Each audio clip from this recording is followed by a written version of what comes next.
بسم الله الرحمن الرحيم. الحمد لله رب العالمين، الصلاة والسلام على حبيبنا محمد وعلى آله وصحبه أجمعين. فمما روي من كظمه الغيظ وحلمه. وانا باب دوباره لبيشي شاهمان باب هاتبوه رامكو باسمان كرد إمامي أصفهاني كوقتي خويم كتابين نسيوة وكتابي عظمة كشيك نسيبيتي فريانة كوتوا بختيكا، يعني بيا بشيتوا دوباره لابا ضعيفة كان لابا و اگر بيتو بابكي شتيابي لقل بابكي ترى مابلين دم جيبكاو زيادة كي لابا بوي هندي بابي تيا دوباره هروكو چون لكتابي عظمة كشيا آثاري دوباريتيا وبابي دوبارشتيا وانا اقنجي اگر بمايا بيا بتشوایەتەوە تەصفیب کردا هەڵبەتە ئەوانە هەبوو هەروەکو چۆن زۆرێکی تر لە زانایانیشمان کتێبەکانیان بۆ شێوە نووسیوە وەکو تەریخی ئیمامی تەبەری وەکو بیدایە و نیهایی ابن کەثیر کە زۆربیان وەفاتیان کردو و فریای ئەوە نەکەوتون پیایە بچنەوە بەڵام ئەوەی بەلایەنەوە گرنگ بووە زۆرترین ئاثار و ئەقوال و ئەحادیث کۆ بکەنەوە بۆمان باسی خواردنەوەی ڕقمان کرد و فەضلەکەی و باسی حلمیشمان کرد كحلم يكيك لها صفة جوانا كان كبيست الإنسان هبه كبريتيلا لسرخوي وبرانبر حلم غضب معناه توربون معناه زور كسكا توربون لبرانبر صبر بكاره يعني هلاك چونك الصبر شتيكا و بيوندي بتوربون ونيه بلكو توربون لبرانبر يا حلم بكاره يعني وكيك توربو بيبله هي من به بيبله هي وربه بيمال الصبر بقرا الصبر لبرانبر ياخذ سيشتا صبر لسر فرمانا كان كجبجيك هي الله سبحانه وتعالى ولا سر قد غكرا وكاني كدور كويتولي ولا سر اقدار كاني توربون بيندي بالصبر ونيه بيندي بحلمه وهي وحلمش صفتك خوش ويسرا ولا لا الله سبحانه وتعالى وكتشون رسول الله صلى الله عليه وسلم بأشجع كري قيس فرمي إن فيك خصلتان يحبهما الله فرمي دو صفتك يا الله سبحانه وتعالى خوش أو صفتك فرمي الحلم يعني دان بخودا قرتنو هي مني ولا سرخوي جاء فرمي الله جبلني عليها فرمي الله سبحانه وتعالى أو صفتي لمنها دروس كردوها فرمي بالله الله سبحانه وتعالى وصفتي لتويا دروس كردوها كواتار كسي حلمي بيه بدري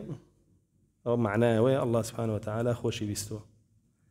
وباشي بو أو بيستوه ولا فرمو ديك ترى رسول الله صلى الله عليه وسلم فرمي إنما الحلم بالتحلم والعلم بالتعلم أقريك يو صفتي تيانا بي الله سبحانه وتعالى لنا ويا دايننا بي آياتواني خوي لنا وخويا دروسي كاتواني فرمي إنما الحلم بالتحلم صفتي حلم بچيه بخوراهنانا لسري يعني للرجل كان دبابت بيت بردمه أم دانا بابت وابيك تورتك توقل لهرد يا توربي وحلمت يعني أقل لنو يا توربي وبش لحلمت يعني خو بقري لهشتي أنا توربي ورده خو بقري لهيتش أنا تورا نبي هو كامل بيتتكسك حليم وحلم صفتي بغمرانا الله جل جلاله بإبراهيم فرمينا إبراهيم لأواه حليم إبراهيم حليم بويا يا مش فرمان من بكرة وشوين رباز يوب كوين أن اتبعوا ملة إبراهيم حنيفا وما كان من المشركين إكل صفات كان أويش حلمه طبعا فرمودية كم كي ناويتي فرمودية دشتكيا كيا كرسول الله حليم بولا برانبريا كاتك هات لمزقوتا ميزي كرد بلام كرداركي إنكاري كرد وبخرابي دانا وبيوت جاري كجوا مكرو بلام هل نتشو بسريا هل تشون بسريا دجي حلمه بلام نسيحت كردنكي دجي حلم نيه باين كر فرمي مزقوتانا مالي الله بو عبادة دروس كراوة بو قرآن خويندن دروس كراوة بو ذكري الله دروس كراوة بو دروس نكراوة وميزي تيابكي وبو كابراش نصيحتك ورقرت زور طبيعي جاري كواي نكردوا و لقلا وشاكت شوية درود ودير شعري ود اللهم ارحمني وارحم محمدا ولا ترحم معنا أحدا پەروەردگارم لە من خۆش بە ولا محەممەدیش خۆش بە لەبەر چی وایود لەبەرەوە حیلمەی کە بینیتە تی بەڵام لەگەڵ من و محەممەدا ڕەحم بە کەس مەکە الرحم بۆ دوانە رسول الله صلى الله عليه وسلم فەرمی لقد ضيقت واسعا فەرمی بەڕاستی شتێک کە هیچ خۆی فراوانەتەوە کورتە کردەوە بەرتەسکە کردەوە بەسی ڕەحمی الله بوو سبحانه وتعالى يعني إنكاري كرد لا دير شعرك شي تنان نابێ ئەو قسەیە بکەیت چونکە ڕەحمی الله فراوانەتەوە بۆت نییە بەرتەسکی کەیتەوە کەواتە منکەرێک ببینی لە مزگەوتە هەڵمەچۆ لەسەری بەڵام ئینکاری بکە حەدیثەکە ئەوەی لێوەرەگیرێ نەگی قڕاریکەی قەیچێکا بابیکە ئەوەی لێوەرناگیرێ وتمان فەقیهەکانی جەهل ئەوەی لێوەرەگرن ئەوانەی کە بە تێگەشتنی ئەبوو جەهل لە حەدیث تێگەن ئەوەی لێوەرەگرن ئەڵێن با مزگەوت کاولکەن هیچ مەڵێ بەس حەدیثەکە وانە ڕسوڵ الله هیچی ود یان نا بانگی کرد یان نا پێیوت جاریکەوانەکەی پێیوت پێوت بڕۆ بیکە دەی دەست خۆش بە قەیچێکە جا بۆیە هەر منکەرە لەناو مزگەوتە ببینرێ ئەبێ ئینکاری لێ بکرێن وێ زۆرێک لە زانایانمان لە سونەنەکانیانە کە ئەم حەدیثیان هێناوە لە بابی چیا هێناویانە ئینکار المنکەر فی المەسجد ئینکاریکردنی شتێکی نەخوازرا و لە مزگەوتە ئیتر لەلایەن هەر کەسێکەوە بێ شتێ بکات دژی عیبادەتی خەڵک بێ و دژی مزگەوت بێ تۆ نابێ بیاڵی بکرێ بۆ نمونە تەشویش دروستکردن لە مزگەوتە لەسەر خەڵکێک کە عیبادەتەکە کە قورئان ئەخوێنێ کە ذیکر ئەخوێنێ بۆ دنیا بیکەی وەرەسوڵ الله صلی الله علیه وسلم لەسەریشی تووڕە بووە ئەگەر تەشویشەکە بە چیش بوو بێ بە ذیکری خوا بە دوعا بە قورئان خوێندن بوو بێ تووڕە بووە لەسەری نەک بە مۆسیقا بە ڕاکەڕاک بە هاوار هاوار بە شەڕەشەق هی مناڵان لە مزگەوتە رسول الله صلی الله عليه وسلم لەسەری هاتوتە جواب قبوڵی نەکردووە لە فەرمودەیەکە کاتێک کە بینێ هەندێک نوێژ بە دەنگی بەرزەکەن فەرمێ لا يفتتحن أحدكم بقراءته على صاحبه فەرمێ هیچ کەس لە ئێوە لە نوێژە کە قورئانە خوێنێ لە نوێژە قورئانەکەی بە دەنگی بەرز نەخوێنێ نوێژ لەوەی پاڵی تێک بە بۆ دنیا تۆ تەشویش دروستکەی بە هیچ شێوەیە لەسەر نوێژ خوێن ئەگەر بە نوێژ خۆشی بێ چ جای بە مۆبایل و بە مۆسیقا و بە گۆرانی و بە هات و هاوار و بە شەڕەشەق و بە ڕاکەڕاک و ئەوە هەر ئەولاترە نابێ وا بکەی جارێکی تر دێتە مزگەوتەوە سەحابەکان دوعاکە قورئانە خوێن یەک دوانێک بە دەنگی بەرز دوعاکە تووڕا بێ فەرمێت تووڕە بوو فەرمووی ئینەکم لا تەدعونە ئەسەممە تی ئێوە ذاتێ بانگ ناکەن کە نەبیستێ إنكم تدعون سميعا بصيرا فليناجي كل ربه وحده إيوا پروردگار بانکن بیسره بینره پیوز ناکات دنگ برز کنو بویا بنزمی مناجاتی خوتام کنو بپارنەوە لە پەروەردگاری خۆتان کەواتە دروست نییە ئەوەی کایبینی ئەمڕۆ خەڵکانێک شتێکەکە لە مزگەوتە ئەبێ بە تەشویش بۆ سەر موسڵمانان و بە هیچ شێوەیەکیش نابێ مسلمان لێی بێدەنگ بێ چونکە رسول الله صلى الله عليه وسلم فرمي من رأى منكم منكرا فليغيره بيده فإن لم يستطع فبلسانه فإن لم يستطع فبقلبه هر کەسێ لە ئێوە منکەرێکی بینی لە هەر جێگایەکا بێ و لە مزگەوتا بێ زیاتر لە جێگاکانی ترا بێ جێگایانێک نین کە ڕێزی مزگەوتیان هەبێ بەڵام مزگەوت ڕێزی تایبەتی خۆی هەیە وە فەرمێ هەر کەسێ لە ئێوە منکەرێکی بینی بیگۆڕێ ئەگەر لە مزگەوت بێ ئەو لاترە بیگۆڕێ یا بە دەستی یا بە دەمی یاخود بە دڵی پێی ناخۆش بێ ئێستا ئەمڕۆ پێتەڵێ ئەبێ بە دەست حەقی نەبێ بەدەمیش حەقی نەبێ بە دڵیش پێ و خۆش بێ کە بێ نوێژ لە خەڵک تێک بە کە بێ مزگەوت تێک بە کە بێ بێ بە تەشویش زۆر ئاسایی بێ بەلاتەوە بگرە پێشە خۆش بێ ئەمە لەکوێ و ئەم هەموو حەدیثە لەکوێ جگە لە ئايات فمن أظلم ممن منع مساجد الله أن يذكر فيها اسمه. كي لو كسا ظالم ترى خراب ترى هندێک لە زانایان کە تەفسیرەکە نەفەرموون کافر ترە کە ئەبێتە هۆیەوەی خەڵک نەتوانێت لە ناو ماڵەکانی ئەڵڵایە ذیکری ئەڵڵا بکە. بەڵێ ئەڕۆم بەخوا من لێرە نوێژم پێ ناکرێ ئەمەنەی شەڕە شەق و هات و هاوار و جەڕەسی مۆبایل هەیە. کێ لەو کەسە خراپتر و قێزەوەترە کە ئەبێتە هۆیەوەی ذیکری خوا لە ناو مزگەوتەکانە هەڵگیرێ نەمێنێ هیچ کەس. پیسترین ئینسانە چکە لە ماڵەکەی خۆتا بڕۆ نایڵی ماڵ و مناڵت ذیکری خوا بکەن ئەمە تا ڕادەیەک. بەڵام تۆ بیتە ناو مزگەوتەوە عامی مسلمانان مەنعکەی لەو ذیکرە بەڕاستی تۆ پیسترین ئینسانی خێزەوەترین ئینسانی. ئەمانە ئایاتن. چونکە مزگەوت بۆچی دروست کراوە؟ فی بویوت أذن الله أن ترفع ويذكر فيها اسمه يسبح له فيها بالغدو والآصال. کاکە کێ بێتە ناوی؟ پیاوی پیاوانە. ئەو پیاوانان چۆن رجال لا تلهيهم تجارة ولا بيع عن ذكر الله وإقام الصلاة وإيتاء الزكاة يخافون يوما تتقلب فيه القلوب والأبصار. أما الله جل جلاله فرمي الريم دعوة بلند بنوا ودروس بكرين وساس بكرين کێ بێتە ناوی؟ پیاوی پیاوانە. مزگەوت شوێنی پیاوی پیاوانەیە. کە بێتە ناوی چۆنیە؟ پیاوانێکن گوێ بە تیجارەت و کەسابەت نایەن لەگەڵ مەخلوقات کە هاتنە مزگەوتەوە تیجارەت لەگەڵ مەخلوقات ئەبڕنەوەی تەواو مۆبایلە هەرچی هەیە سامتیەکە دانیشێ نەک تیجارەتەکەی با لەگەڵ خەڵکی نەبڕی هیچمەیە کاکە ئێ لەگەڵ خوش هاتووم بە حسابی خۆم عیبادەتی خواکەم لە ناو عیبادەتەکەی خوایە وڵات تیجارەتی مەخلوقەکەیەتە پێش ئایچی مات قەباسیری کەم زام کیە تەلەفۆنەکە ئەنجا قەینا سامت یەکەم خەمە گیرفام دوای تەلەفۆنی بۆگەم هەمووی قسەیە لە دڵی خۆتا کردە لە ناو نوێژەکەشتە هەمووی قسەیە لەنە دڵی خۆتا کردە لە ناو نوێژەکەشتە یعنی خۆ نامری 5 دقیقە 10 دقیقە 20 دقیقە من ئەم مۆبایلە سامت کە تۆ 50 ساڵەتیە پەڕان مۆبایل هەر نەدەزانی چییە نەبوو ئیشی شێ ڕۆشت و پەکیشێ ناکەوت و مەزبوطیش بوو یعنی سە بۆ ئەبێ لە نوێژەکەشا تۆ هەر هەگاو لای مۆبایل و ئیش و کار و ئەو بابەتانە بێ واز لەو بێنە عیبادەتەکەت کە ئەگەر پیاوی چونکە ئاەتەکە وافەرمی پیاوانێکن مەشغوڵی ذیکری ئەڵڵان بە تیجارەت و بە کاروباری دنیاوە مەشغوڵ نین جا مزگەوت بۆ جۆرە پیاوانە دروست کراوە بەڕاستی چونکە ئاەتەکە وافەرمی کە تۆ یەی لەو پیاوانەشی تێکەی ئەوە جگە لەوەی کە خۆ پیاوەتی دەکەوێتە ژێر نیشانەی پرسیارەوە ئیترەوە ئاەتەکەی تری ژەوگرێتەوە کە منعی ئەوەت کردووە خەڵک عیبادەت کا لە مزگەوتە بەوەی تەشویشە بۆ دروست کردووە خۆشوعت نەهێشتووە بۆ نوێژ و عیبادەتەکەت لێ تێکداوە ئەگەر بڕۆم لەسەر و بابەتە زۆر ڕۆم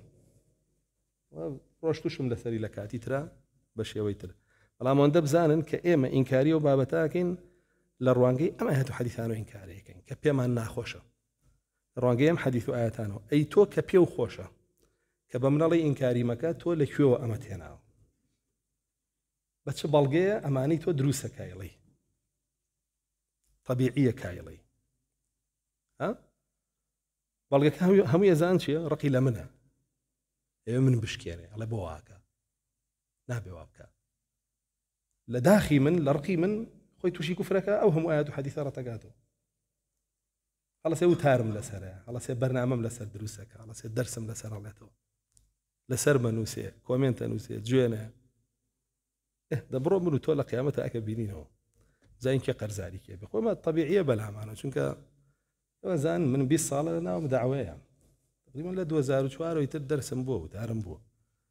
20 ساڵە ئێمە هەر گوێ نەخۆین هەر سوکاتیمان پێکرێت بوختارمان پێکرێت گوێشمان نایەوەتێ کێ ئەیکا با بیکە ئێمە و ئەو ڕۆژی قیامەت بەردەم پەروەردگارمان کە لەویایە رسول الله فرمي صلى الله عليه وسلم الله سبحانه وتعالى حقي بزنك كشاخي هبوا عزيتي بزنك تري داوا كشاخي نبوا أسيانيتها بو خاونك طبعا حقي من لا تو نسيانيتها أو هم جوين والسكاتي أو هم وتار ودرس وبرنامج وكومنت لسلم بخواهم ورا قرموه چونکە بەڕاستی پلەمانەوێ و ئەجرمانەوێ و پێویستمانە لە قیامەتە لەواچە هی خۆمان هەنێکی بەڕیایی بۆمان نەنووسرابێ بەڵام هی تۆ کە ڕیاییتیانە هاتووە بۆمان ئەوە زۆر پاک ئەو زۆر چاک ئەومانێ وەکو حەسەنی بەسری فەرمووی وێ بەڕاستی شتێکمان نەکردووە الحەمدولله ناشەرعی بێ شتێکیشمان نەوتووە ناشەرعی بێ ئەوە تۆی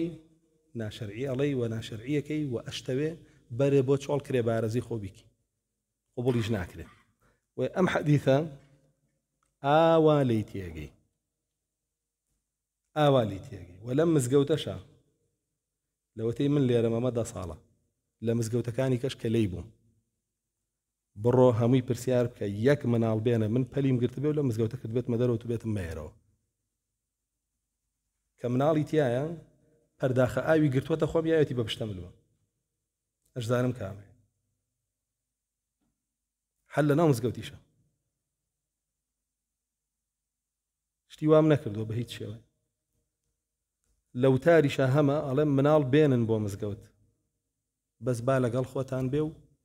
وەکە ئەشیهێنن تێیگەێنن مزگەوت چییە باوا نەزانێ مزگەوت جادەیە واجب نییە لەسەر تۆ وەکو باوکێک و وەکو دایکێک مناڵەکەت فێر بکەی کە جیاوازی نێوان جادە و مزگەوت بکە ئەمە نابێ فێریکەی تربێت نییە لە دین نییە بە فێریکی ئەنجا خەڵکێکی چی بە منە فرۆشێتەوە وەڵام مناڵ هەبووە وای کردووە لە مزگەوتە ئەو مزگەوتی مەدینە وای تایە مزگەوتی مەککە وای تایە ئێمە کێشەمان نییە خۆ نەمەم دۆبانەیە ئەوە مەفرۆشەرەوە بە من ئەوە من خۆمم پێم ناخۆشە کە خەڵک مناڵەکەی چێ بۆ دەورات وە چێ بۆ لە هولەعی بووە چێ بۆ مۆسیقا و گۆرانی و زمانوانە نایە بۆ مزگەوت نایە بۆ قورئان و هەموو ساڵێک تا دەورەیە گەکەینەوە و مناڵی ئەم گەڕەکە کۆکەینەوە جزئی عەمەی پێ بڵین لەگەڵ تەبارەکە ئەوانەی کە دەورەکان لەگەڵ مناڵێنەوە ئاگادارن چی بە منەکرێ بڕۆ بۆ ئەم جێگا بڕۆ بۆ ئەوێ ئیجازە لەو وەرگرە بڕۆ کتاب بۆ ئەو بەرە کتاب بۆ ئەو بێنە 4-5 ڕۆژ مەشغوڵیە بم دوایش بەردەوام مڕاقەبەم لەسەرە ئەنجا لەبەر مناڵی تۆیە منەوە بە خۆمەکەم هێشتا تۆ من تاوانبارەکەی بۆی من بۆ مناڵەکەت خراپم دەیەکە بینینەوە لە قیامەت یا تۆ من تاوانبارەکەی بۆ بەوەی کە بۆ مناڵی خەڵک خراپم یەکە بینینەوە فەلا مەکە بوختانی خۆت بکە درۆی خۆت بکە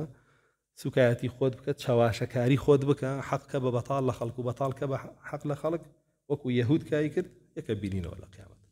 وێ بەڕاستی ئەم فەرمودانە نابێ ئاوا وەکو ئەبوو لەهەب و ئەبوو جەهل لێکی بیتەوە بۆ خەڵک بڵێ قەیچیەکە میزیشکەن بە مزگەوت و کاولیشی کەن و کەس قسە نەکەن حەجەکەوەیتیانێ باشە ئەوە ئەبوو لەهەب و ئەبوو جەهلن پێیان خۆشە مزگەوت کاول کرێ میزی تیا کرێ عیبادەتی تیا نەکرێ بتی تیا پەرسرێ خۆ ڕێگەیان بەی قەبرە هێنە ناو مزگەوتەکانەوەی نێژن هەروەکو چۆن قوڕەیش بتیە بردە ناو کەعبە 360 بتی دانا باشە یعنی هەموو ئیسلام هەموو قورئان بێنە پێتەڵە مزگەوت بۆچی دروست کراوە بۆ عیبادەت وایە ئەی قەبرستان بۆچی دروست کراوە بۆ مردوو ناشتن قەبر پەرست و بت پەرستەکان ئێستا مزگەوتەکانیان کردەوە شوێنی قەبرستانەکانیان کردەوە شوێنی عیبادەت قورئان لەوێ خوێنن تەوافی قەبرەکەن ذیکر لەوەیەکەن دوعا لەوەیەکەن خۆی وانان بێ لە مزگەوت تابێ قورئان و ذیکر و عیبادەت ئەوەمی بردەتە سەر قەبران ئەنجا قەبری ژێنێ لە مزگەوتەکە ئەینێژێ وەکو بینیتانە کە لە زۆر مزگەوتا قەبر هەیە ئێمە هەموو پێچوانی هەموو ئیسلامە جا بۆیە بێ ئاگاداری ئەم بابەتانە بین لە خۆمانەوە قسە نەکەین بزانین قسە لە کوێ بکەین و چۆنی بیکەین فرمودەی دواو کە ناوێتی فەرمێ عن عبد الرحمن بن أبزة قال كان رسول الله صلى الله عليه وسلم من أحلم الناس وأصبرهم وأكظمهم للغيظ فرمي رسول الله صلى الله عليه وسلم هي من ترين ولا سر خوترين كذبوا زور ترين صبري هبوا لسر بلا مصيب ولا همان كاتشا زور ترين رقي خوي أخوار دو عن أنس قال بينما نحن جلوس إذ دخل رسول الله صلى الله عليه وسلم من باب المسجد مترديا ببرد من النجرانية إذ تبعه أعرابي فأخذ بما جامع البرد إليه ثم جذبه إليه جبذة فرجع رسول الله صلى الله عليه وسلم في نحر الأعرابي من شدة جبذته فإذا أثر حاشية البرد في نحر رسول الله صلى الله عليه وسلم فنظر إليه رسول الله صلى الله عليه وسلم وضحك وقال ما شأنك فقال له يا محمد جد لي من مال الذي عندك فقال مروا له فرمجاري كان رسول الله صلى الله عليه وسلم هات جوره بۆ مزگەوت بۆ لای ئێمە ئەنەسی کوڕی مالیکی گێڕێتەوە بردەیەکی نەجرانی لەبەرا بوو نەجران منتیقەیەکە لە لای یەمەنەوە نزیکە لە مەدینەوە فەرمە دەشتەکیەک دوای کەو یعنی ئەو هاتە ژوورەوە بۆ مزگەوت و دەشتەکیەکەش بە دوایە هاتە ژوورەوە بۆ مزگەوت نەک مەبەستیەوە بێ ڕۆشت بێتە دەرەوە ئەو بە دوایە کەوت بێ فەرمێ لە دواوە عەباکەی ڕەسوڵ الله گر ڕایکێشە فەرمیەوە تونند ڕایکێشە دیارە لەو کاتەیە گریکە بڕوە تۆش ڕایکێشی ئەو ڕۆشنەکەی خۆی ئەبێ بە زەختێک ڕاکێشانەکەش بە دوو زەخت فەرمێ زۆر تونند ڕایکێشە و زەختی هاتنەوەی ڕەسوڵ الله خۆشی صلی الله علیه وسلم فەرمێ وای لێ کرد کە وتمان ئەکەوێ بە پشتا وای لێ کرد کە وتمان ئەکەوێتەوە بە پشتا ڕەسوڵ الله صلی الله علیه وسلم لە توندی ڕاکێشانەکەی و فەرمێ کە تەماشاشمان کرد سیرمان کرد لێواری عەباکە جێگەی دەرچووە لە گەردنی ڕەسوڵ الله صلی الله علیه وسلم فەرمێ ڕەسوڵ الله صلی الله علیه وسلم ئاوڕیایەوە پێکەنی وتی چیتەوێ کابراش فەرمووی ئەی محەممەد صلی الله عليه وسلم لەو ماڵ و سەرۆت و سامانی کە لاتە لە بەیت المال ماڵمەوێ فەرمێ ڕەسوڵ الله صلی الله عليه وسلم هیچی پێنەوت فەرمووی بیدەنێ تر دیارە بەشەکان دیاریکراو بووە لە سەردەمی ڕەسوڵ الله صلی الله عليه وسلم و ناو هەبووە و پێی دراوە بەپێی ئەوەی کابێ پێی بدرێ باشان فرمي عن أبي هريرة أن أعرابيا جاء إلى النبي صلى الله عليه وسلم يستعينه في شيء فأعطاه شيئا ثم قال أحسنت إليك ثم قال أحسنت إليك يا أحسنت إليك فرمي دشتكيك هاو ولا رسول الله صلى الله عليه وسلم بيدا يسيكي هبو دا أخوازيك الله رسول الله صلى الله عليه وسلم إيش بيدا وفرمي آية شاكم لقل كردوي باش بومبوت فرمي قال الأعرابي لا دشتكيك قوتينا ولا باش نبي بوم وان حديثك ضعيفة كيان أبيتي رسول الله صلى الله عليه وسلم هيج كاتيك بابلين شاكي كرد بين لقال يكيني يا توبة شاوية لا باش بومبو شوان بومبو أو شتاني نبو ويوم حديثك كيان أبيتي ضعيفة جاناي خلينو إن شاء الله حديث دواء وفرمي قال عبد الله بن سلام إن الله لما أراد هدي زيد بن سعنة قال زيد ما من علامات النبوة يا هدي يا هدى أواخر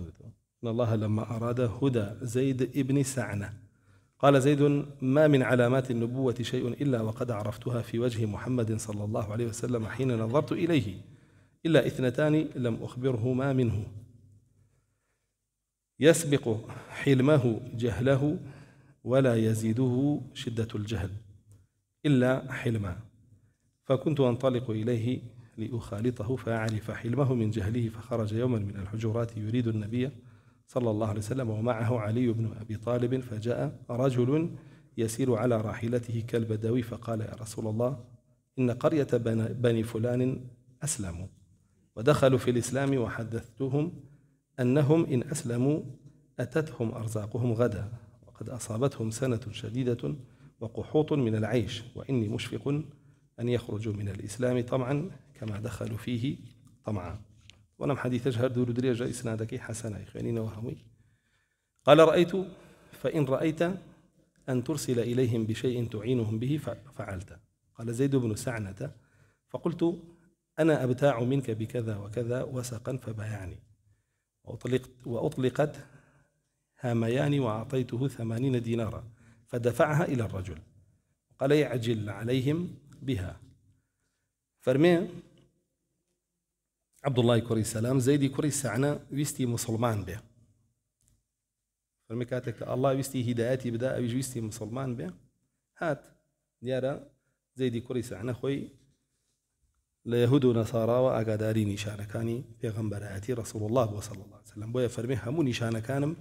بينيبو لرسول الله صلى الله عليه وسلم دودانا نبي يكميان رسول الله صلى الله عليه وسلم يسبق حلمه جهله حلمي زورة اگر يكي جاهل ببرانبري عزيتي بدا قسي ناشرين بلا رفتاري ناشرين انجام بدا او بحلم برانبري بيته هرچانا او شدة جهلها به رسول الله صلى الله عليه وسلم حلمي زيادة لك فرمي من جوتم أروم تيك الله رسول الله بم صلى الله عليه وسلم بويا وصفتيتها ببينم بجواني وبزان موايا حلمي زورة فرمي رجي كان لحجورات وجهه برولاي رسول الله صلى الله عليه وسلم يعني لبدم حجرة كانوا هات جورة لو درجعي مزجوته ولا قال علي كوريا أبي طالب بولاي رسول الله صلى الله عليه وسلم بيني بيابي كده اشتكي هاتو بولاي رسول الله صلى الله عليه وسلم فرمي منو ينري فلانة هوزم لا فلانة دية أهلي أو دية قسم لقلا كردون لسر إسلام وعدم بيا ونقر مسلمان بن خاي پروردگار رزقيان بو نيره وأمانيش ئێستا حاليا لەو شکە ساڵی و قات و قڕیان بۆیە ئەترسم مرتد ببنەوە گەر بچمەوە ناویان و هیچم پێ نەبێ بۆیان بەرم ئەی ڕەسوڵ الله صلی الله علیه وسلم چیت هەیە لە ماڵ بمەرێ بە بیبەمەوە بۆیان و مرتد نەبنەوە جا فەرمێ زەیدیش وتم لەویایە فرسەتە وتم ئەی ڕەسوڵ الله صلی الله علیه وسلم ئەوەی تۆ هەتە من هەموو یەکڕم بە 80 دیناری ئاتوو طبعا دیارەوەی کە ڕەسوڵ الله صلی الله علیه وسلم لە بەردەستیان بووە لە ماڵ و شت کەم بوو زۆر نەبووە بەڵام زەید بۆیە وای وتووە وی بزانێ ڕەسوڵ الله صلی الله علیه وسلم ئەگەر پارەیەکی زۆری بکوێت دەستی لێگە فەرمی پێم فرۆش بە 80 دیناری ئاڵتون فەرمی ئەگام لێ بوو پیاوەکەی بان کرد ڕەسوڵ الله صلی الله علیه وسلم هەموو پارەکەی خسە دەستیەوە وتی بڕۆ خێرا بۆیان بەرە با مرتد نەبنەوە یعنی قسەکەی سەی کابرا وا دەرچوو بەڵێ ئەوانە مسلمان بوون و ڕۆشتەوە بۆ لایەن 80 دیناری ئاڵتونی بر 80 دیناری ئاڵتون زۆر زۆر بوو هە دینارە مسقاڵی ئاڵتون یعنی 80 مسقاڵ ئاڵتونی لەگەڵ خۆی بردەوە بۆ دەیەک و بۆ هۆزێک فەرمێ فدفعها إلى الرجل وقال اعجل عليهم بها وأغثهم فلما كان قبل المحل بيوم أو يومين أو ثلاثة فخرج رسول الله صلى الله عليه وسلم إلى جنازة بالبقيع ومعه أبو بكر وعمر في نفر من أصحابه فلما صلى على الجنازة ودنا من الجدار جذبت بردائه جبزة شديدة حتى سقط عن عاتقه ثم أقبلت بوجه جهم غليظ فقلت لا تقضيني يا محمد فوالله ما علمتكم بني عبد المطلب لمطل وقد كان لي بمخالطتكم علم قال زيد فارتعدت فرائص عمر رضي الله عنه كالفلك المستدير ثم رمى بصره ثم قال أي عدو الله أتقول هذا لرسول الله صلى الله عليه وسلم وتضع به ما أرى وتقول ما أسمع فوالله بعثه بالحق فوالذي بعثه بالحق لولا ما أخاف فوته لسبقني رأسك ورسول الله صلى الله عليه وسلم ينظر إلى عمر في توأدة وسكون ثم تبسم ثم قال لأنا وهو أحوج إلى غير هذا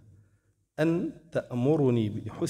بحسن الأداء وتأمره بحسن اتباعه أفرمي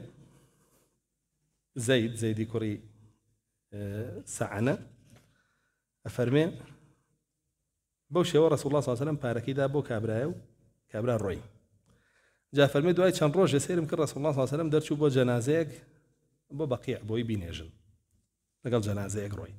ئەبوو بەکر و عومەری لەگەڵ بوو لەگەڵ کۆمەڵی لە هاوڵانیە فەرمێ منیش دوای کەوتم کە گەشتە لای دیوارێک ڕیداءەکەیم گرت یا بردەکەیم گرت عەباکەی ڕام کێشا رسول الله ڕاکێشا صلى الله عليه وسلم فەرمێ هەتاوەکو عەباکەی لەسەر شانی کەوتە خوارەوە فەرمێ ئەنجا ڕووم تێکرد بە دەموچاوێکە ها کە با بڵێن تووڕەم لێی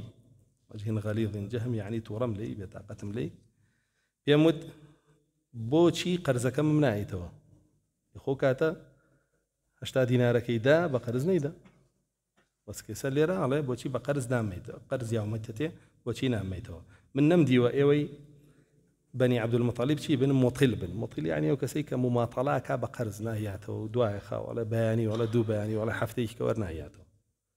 چونکە بەڕاستی من تێکەڵاوتان بووم یعنی وەکو وایە بە رەسوڵ الله بڵێ صلی الله علیه و سلم تۆ کابرایەکی قەرزکوێری هەموو بەنی عەبدولمەطەلیب قەرزکوێری وەکو تۆی تیا نەبوو من زۆر لەگەڵتان ئەژیاوم ئێستا کردارێکی کرد ناشرین بوو وایە قسەیەکیشی وت هەر ناشرین بوو بە رەسوڵ الله صلی الله علیه و سلم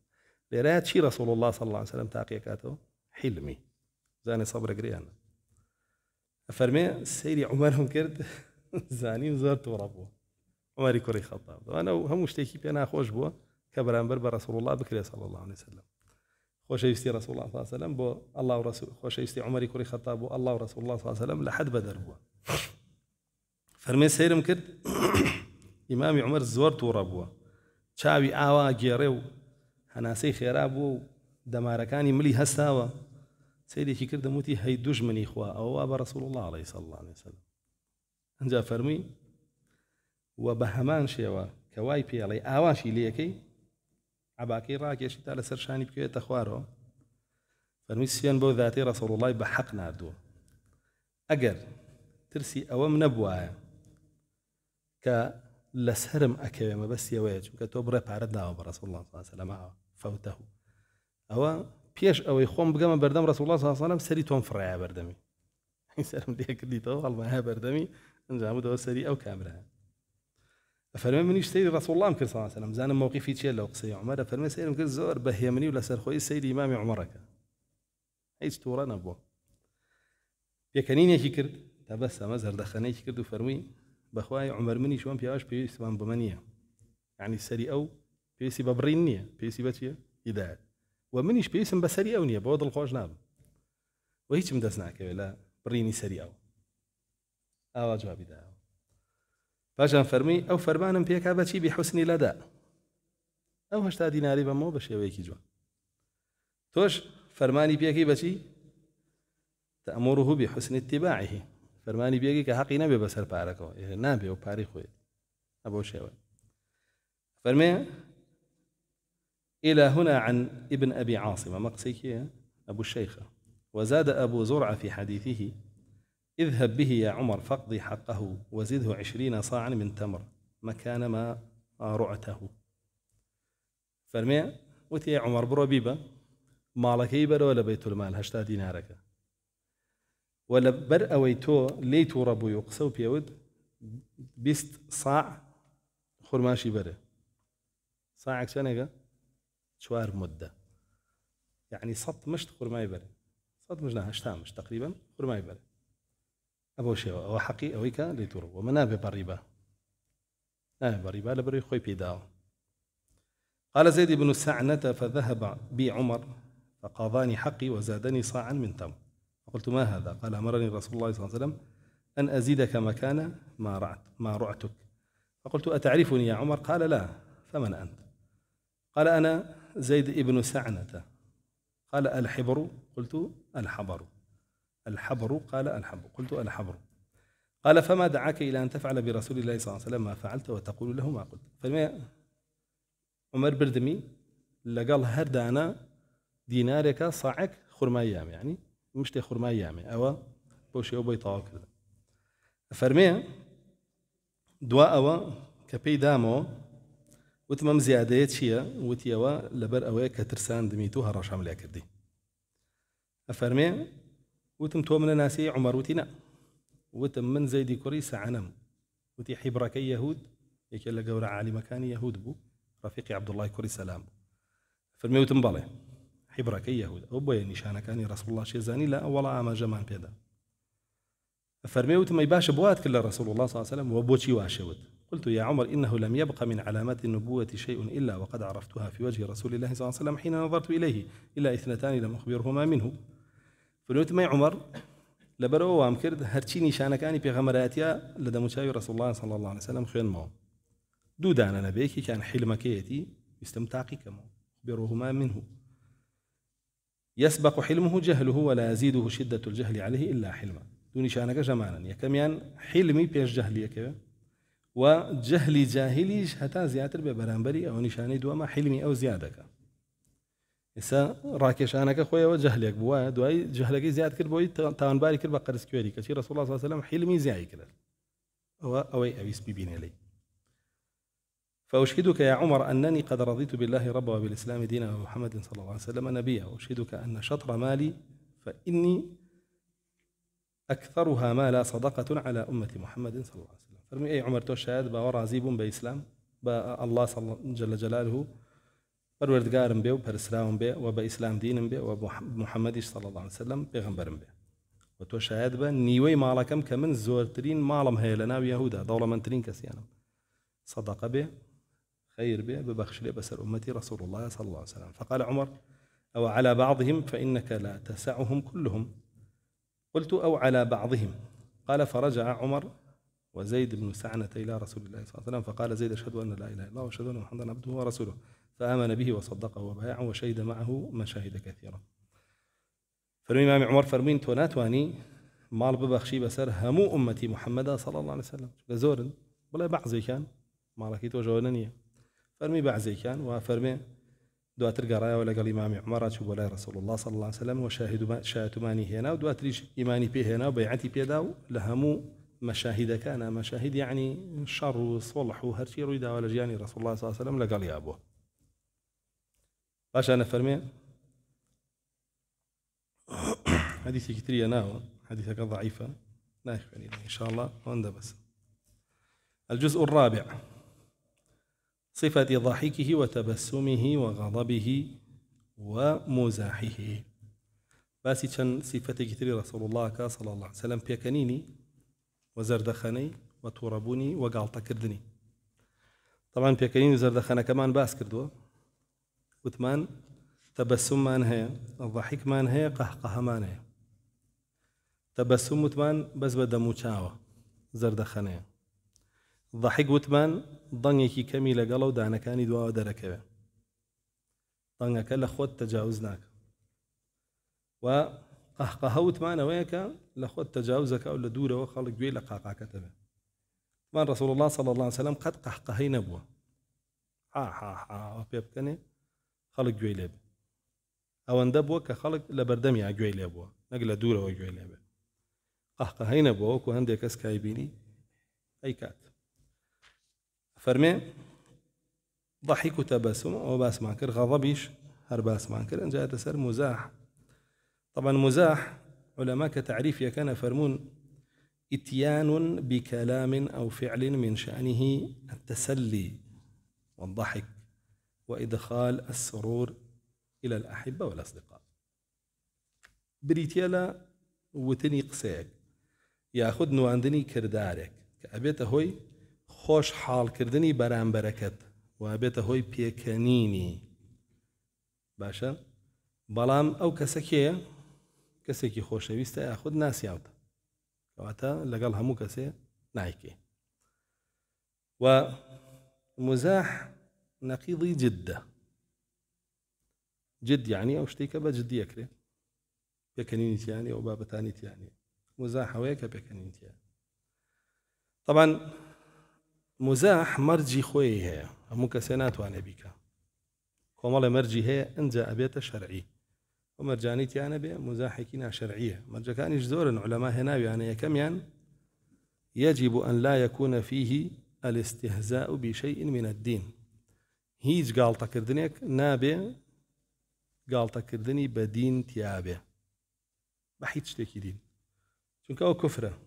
قل أب الله وآياته ورسوله كنتم تستهزئون لا تعتذروا قد كفرتم بعد إيمانكم. أو كفرة بويا نابي تيايبي الله سبحانه وتعالى فرمي قال تكردن بالله برسولكي بآياتكاني نية أو بيك كافر بي لدواء إيمانكي يج عزرك شي لورناقيله. خالي دوم نابي دروي تيابي، نابي دروي تيابي. الله سبحانه وتعالى بقشتي هم دروزنيكي بلعنة كردوه، فلعنة الله على الكاذبين. ورسول الله صلى الله عليه وسلم فرمي ويل بو أو كسي كقسيك أكا بدرو بوي خلق بيا بكاني. ويل بو أو سيجا ويل بو كسي كقسيك أكا بو خلق بدرو بوي بيا بكان. ويل بو أما أجر قسيك بيا بيكا پەیوەندی بە کەسەوە نەبێ. ئەگەر بۆ کەسێکی هەڵبەستێ بەدرۆ بۆی خەڵک خاتە پێکەنین بەو کەسە ئەو بوهتانی کرد، درۆی کرد و هەوڵی شکاندنی موسڵمانێکیشیە. سێ تاوانی گەورە لەسەری کۆ بێت. جا ئەگەر بێت و بەس لەسەرێکێکیان وەیل و جەهەنەم بۆ ئەو بێ لەسەر ئەو سیانە سێ جار وەیل و جەهەنەمی بۆ هەیە زیاتریش. وێ بەڕاستی نابێ ئینسان هەوڵ بدا قسە بکا بۆی خەڵک خاتە پێکەنینی تر خۆیان کرد هەر قسەیەکە بوو. حتى لفرموديك ترى رسول الله صلى الله عليه وسلم فرمي إن الرجل ليتكلم بكلمة يضحك بها جلساءه. إنسان جاري وهي قسيقة كابو بيكانيني أو كساني لتشوار دوري دانشتو. أفرمي يهوي بها النار أبعد ما بين السورية. فرمي أو كلمة أي خاتنا واقروا بقر نيواني زيو استيري ثريا أو ندوري خاتو ولا مسند إمام أحمد هاتو بصحيح بو نابي لقال تكرنا درو بكي بهيت شو أمره خلقك سيناريو جنوسي وبرنامج كوميدي همي دروي هر همي دروي سيناريو يك برنامج ساعاتي لسر كوميديا بوتو دروسك خوي بيلا سيناريو نوسك أجر بينوس الأخير مثلا سيناريو فلان كذا نسيبه مش داني شيء بيكني عسايشة بلا أجر كسيك دروي بوتو كابوي يبكني تو بيبكني توج رازي بوي بدروكي إقراره بدروكي وایە کە یەکەم دانە و لێ بینی واجبە لەسەر هەستی بەجێ بیاڵی گوێ لێ نەگرێت تۆ سعاتێکە درۆ بۆ کار دانیشتی بە دیاریەوە پێکەن یا لە لایڤایە درۆزنەکانی لایڤیژن درۆ بۆ خەڵکەکەن بۆی پێ بکەن ئەو خەڵکەش دانیشێ بە دیاریانەوە پێکەنێ و دەستخۆشی لێکا و حاهای بۆ نێرێ و دڵی بۆ نێرە جاری وایە پۆینتی شیاتێ پاری بۆ سەرفەکە پاری بۆ سەرفەکە بۆی درۆ بکە باشە جا درۆ بکەی بۆی خەڵک پێ بکەنێ ئەو هەموو تاوانە بێەوە نەقورس بێ درۆ بکەی بۆی خەڵک بگرێ خەڵک ناڕەحەت بێ خەڵک عەزیەت بخوا زۆر قورسە ئەم شتانە تحسبونه هەینا وهو عند الله عظيم ئێوە زۆر بە ئاسان و کەم تەماشایەکەن لای الله جل جلاله زۆر قورسە سزای قورسیشی لەسەرە بۆی خۆتان پارێزن لەو بابەتانە ئینسانی مسلمان بۆ ئەوە نەهێنراوەتە بوون کە خەریکی ئەو شتانە بێ ئەو کافر و مشریکەکان ئیشیانەوەیە حتا پەیمانگایان هەیە هیەوە یعنی پەیمانگای هونەرەکانی کۆمیدیە بەلەش بەدەم بەچی بە هەمووی خەڵکی لەسەر پەروەردە ئەکەن ئەوەمی درۆیە هیچی ڕێی پێ نەدراوە هەزەلیات و ئەو بابەتانە یعنی تۆ هیچ خەمێکی نییە بەس خەمەوەی چۆن پێ بکەنی چۆن خەریکی هەزەلیات بی کردارێکەیە وا دڵە پێی خۆشە بەرەو بەهەشتە بەرێ چیت هەیە وا دڵە پێی خۆشە لێ وەرگیرابێ و لە نامەی کردارەکان تابێ وەڵڵاهی ئینسان ئەبێ بترسێ لەو ڕۆژەوەی کە لە دایک بووە هەتا ئەمرێت چی کردووە نەچوو بێتە نامەی ئەعمالەکان دڵی بە هیچی خۆش نەبێ حتا نەیبینێتیە کەی ژەی بینیتیە ئەو ڕۆژێڵی ها ئەو مقڕە و کتابیە ئەو ڕۆژ قیامەت وێ خۆ تۆ جارە چیت دیوە وا دڵی خۆشە و خۆ یەکلایی کردوێتەوە بۆ بەهەشت وێ بەڕاستی کارەساتە ئەمڕۆیی بینی بەناو مسڵمان درۆکە بۆی خەڵک پێ بکەنێ و خەڵکێکیش لەگەڵ یا پێکەنێ و دەستخۆشی لێکا و ئیشەکەشی بە باش زانێ و تەمویلی شێکا و پارەشیاتێ لەگەڵ هەمان ئەو شەریکەیە کە موفسیدە لەسەر زەوی خاڵی سێم نابێ ترساندنی مسلمانی تیابێ بە هیچ شێوە سەردەمی ڕەسوڵ الله صلی الله عليه وسلم جارێکیان لە سەفەرێکە یەکێ لە سەحابەکان مەتارەیەک کە ئاویتیە لە سەحابەکەی تریە بە لە کاتێکا کە خەوتووە خەبەریە بێتەوە مەتارە ئاوەکەی پێ نەماوە لە بیابانان و لە سەفەران و تونیەتی خەفەتە خوا بۆیە گەڕێ بێتاقەتە بێ ئەنجا ئەو سەحابە پێی پێکەنێ کایبینێ کابینێ ناڕەحەت بۆ سەحابەکە ئەیداتەوە ئەڵێ من بردبووم بۆچی بردبووم بۆ سەعبەت بۆ گاڵتە أفرمي رسول الله صلى الله عليه وسلم تورب فرمي لا ينبغي لمؤمن أن يروع مؤمنا هیچ ئیماندارێ بۆی نییە ئیماندارێکی تر بترسێنێ ئەمڕۆ خۆی داگرێ لە سوچێکا بۆت کاڕێڵێ ئێوە بەچی شێزانێ ریبا شێزانێ بە حساب سوعبەتە لەگەڵاکات تۆ لە شەرعا ئەوەت بۆ نییە لەوە پیستر تەرەقە تەقاندن هەڵدانی بۆ خەڵک کار لەم وڵاتەی خۆمانە بووە جەڵدە لە یاوە بەوە بتکوشتایەتەوە بکوژی بووی بکوژی ئەو زەلامە بووی ئەو تەرەقەیە باشە ئەویش نابێ بەو شێوە ئاین تۆ تەرەقەیە بکوژێ ئەی هاوەنێ بێتی لێگە نابێ واش بیا بەڵام ئەوە پیسترە لەوەی کە بە دەنگ بیترسێنی تەرەقەیەکی بۆ هەڵبەی شتێ لەو بابەت یا گڵۆپی لێ بکوژینی تۆیان با بڵێن خەبەرێکی ناخۆشی بیتێ ئەوە فلانەکە زوای لێ هاتووە فلانەکە زاوایە کە خۆشەویستی ئەمە عەزیزیان وەد نییە مسلمان بخەیتە ناڕەحەتیەوە بیترسێنی ئەسڵ هەر بۆ نییە شتێ بکەی مسلمان پێی ناڕەحەت بێ قسەیە بکەی مسلمان پێی ناڕەحەت بێ هەیە مسلمان چۆن نەترسێنێ ئەوە لەگەڵی دانیشێ وەرە پیر بوویە وە بۆ ژنێنێن ئاڵا کەس ژنە نایەت ئێوە ترسان تۆ بۆ نییە ئەوە شو نەکردوە هێشتا تەواو کورێسە خەڵک کچی وەکو تۆی بۆچی قەیرە بووی ئەو هەموو کچە جوانە پێگەیوە 2005 ناهێنێ ئێم کچە داماوەش بۆ خۆی پشتێشکێ لەوانەیە وای لێ بێ وا بیڕوخێنی خراپترین کەس بێتە داوای یەکسەرشوی پێ بکە بڵێ بەس با نەمێنەوە ئەمە تۆ نازانی ئاثاری قسە چییە بەڕاستی ئاثاری قسە زۆر قورسەکەوێ جاری وایە لەسەر گوێی پێ نایت و هەڵیتە دەرەوە بۆیە ڕەسوڵ الله صلی الله عليه وسلم الرجل يتكلم بكلمة لا يلقي لها بالا يهوى به في النار 70 خريف ئینسانەیە قساکە قسەیەکی ئاسایی گوێی پێ نایە قسەکەی نازانێت چ دەرەنجامێکی لێکەوێتەوە لایندە ئەیکا گوێی پێ نایە بەهۆی دەرەنجامەکەیەوە نەک بەهۆی قسەکە خۆی 70 ساڵ باگریاوە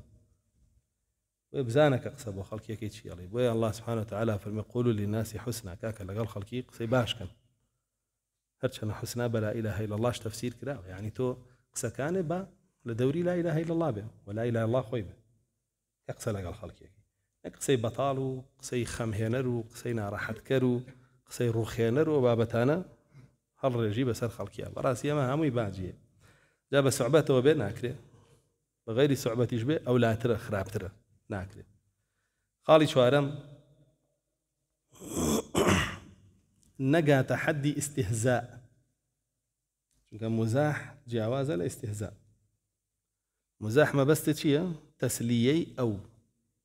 پێناسەکەیە باسمان کرد ئیستیهزاء مەبەستە چییە؟ سوکردنی ئەو تەسلیەی خۆت ئەو جیاوازەکانە ئیستیهزاء گاڵتە پێکردنە باشە ئەتەوێ ئەو سوکەی بیشکێنی وە خۆ پێ بکەنی دڵخۆش بێ چونکە ئەمە فعلی کێ بوو؟ منافقین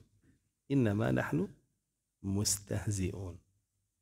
وان هاوارێ ئێمە مانەوەیان سوکەین و خۆمان دڵخۆش بوو بۆیە لەگەڵەوە مسلمانانە هەڵەسین و دانیشی ئیگنا ئێمە لەگەڵ خۆتانین بە شایاطینەکانیان واوت وێ ئیستیهزاء بەو شێوە فعلی منافقەکانە نابێ گاڵتەکردنەکەت بەو شێوە بێ ئەو بشکێنی خۆ دڵخۆشکەی یا هاوشێوەکانی خۆ دڵخۆشکەی زۆرێگەی وایە ئەوەشکێنێ چەند کەسێکی لەگەڵە ئەوان دڵخۆشەکە بەخۆیەوە ئەوە ئیستیهزاء وەوە فعلی منافقینە خاڵی پێنجەم نابێ هەمزوو لەمز بێ ئەوەش فعلی کوفار وەیل لكل همزة لمزة تۆ ناتەوێت کەسە دڵخۆشکەی چ پێویستەکە بە ئیشارەت بۆ یەکێکی تر ئەو بشکێنیتەوە بە هەمزوو بە لەمز یاخود بە قسەیەک کە ناڕاستەوە خۆ بێ بتەوێت بیشکێنیتەوە تۆ گەتەوە دڵخۆشکی ڕاستەخۆ لەگەڵ خۆ قسە بکە دڵخۆشکە کافرەکان وابوون هەمزوو لەمزیان هەبوو بەرامبەر بە مسلمانان ئەوەش فعلیەوانە نابێ هەمزوو لەمزیشی تیا بێ خاڵی شەشەم نابێ زۆری لێ بکەی نابێ زۆر مزاح بکەی یعنی گەر مەبەسیشە دڵخۆشکردنیەوە بێ نابێ سنوور بشکێنی دوایی لای ئەو قەدرە نامێنێ ڕێز نامێنێ سووکە بی بچکۆلا بیتەوە وەیە ئەبێ هەوڵ بدەی کەمی لێ بکەی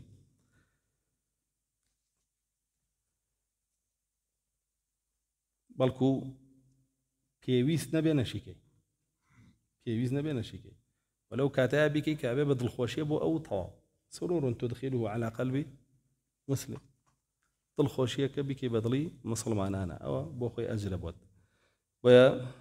رسول الله صلى الله عليه وسلم عمر كري عبد العزيز رضا رحمة الله عليه فرمي كثرة المزاح فرمي اتقوا كثرة المزاح فإنه حماقة تورث الضغينة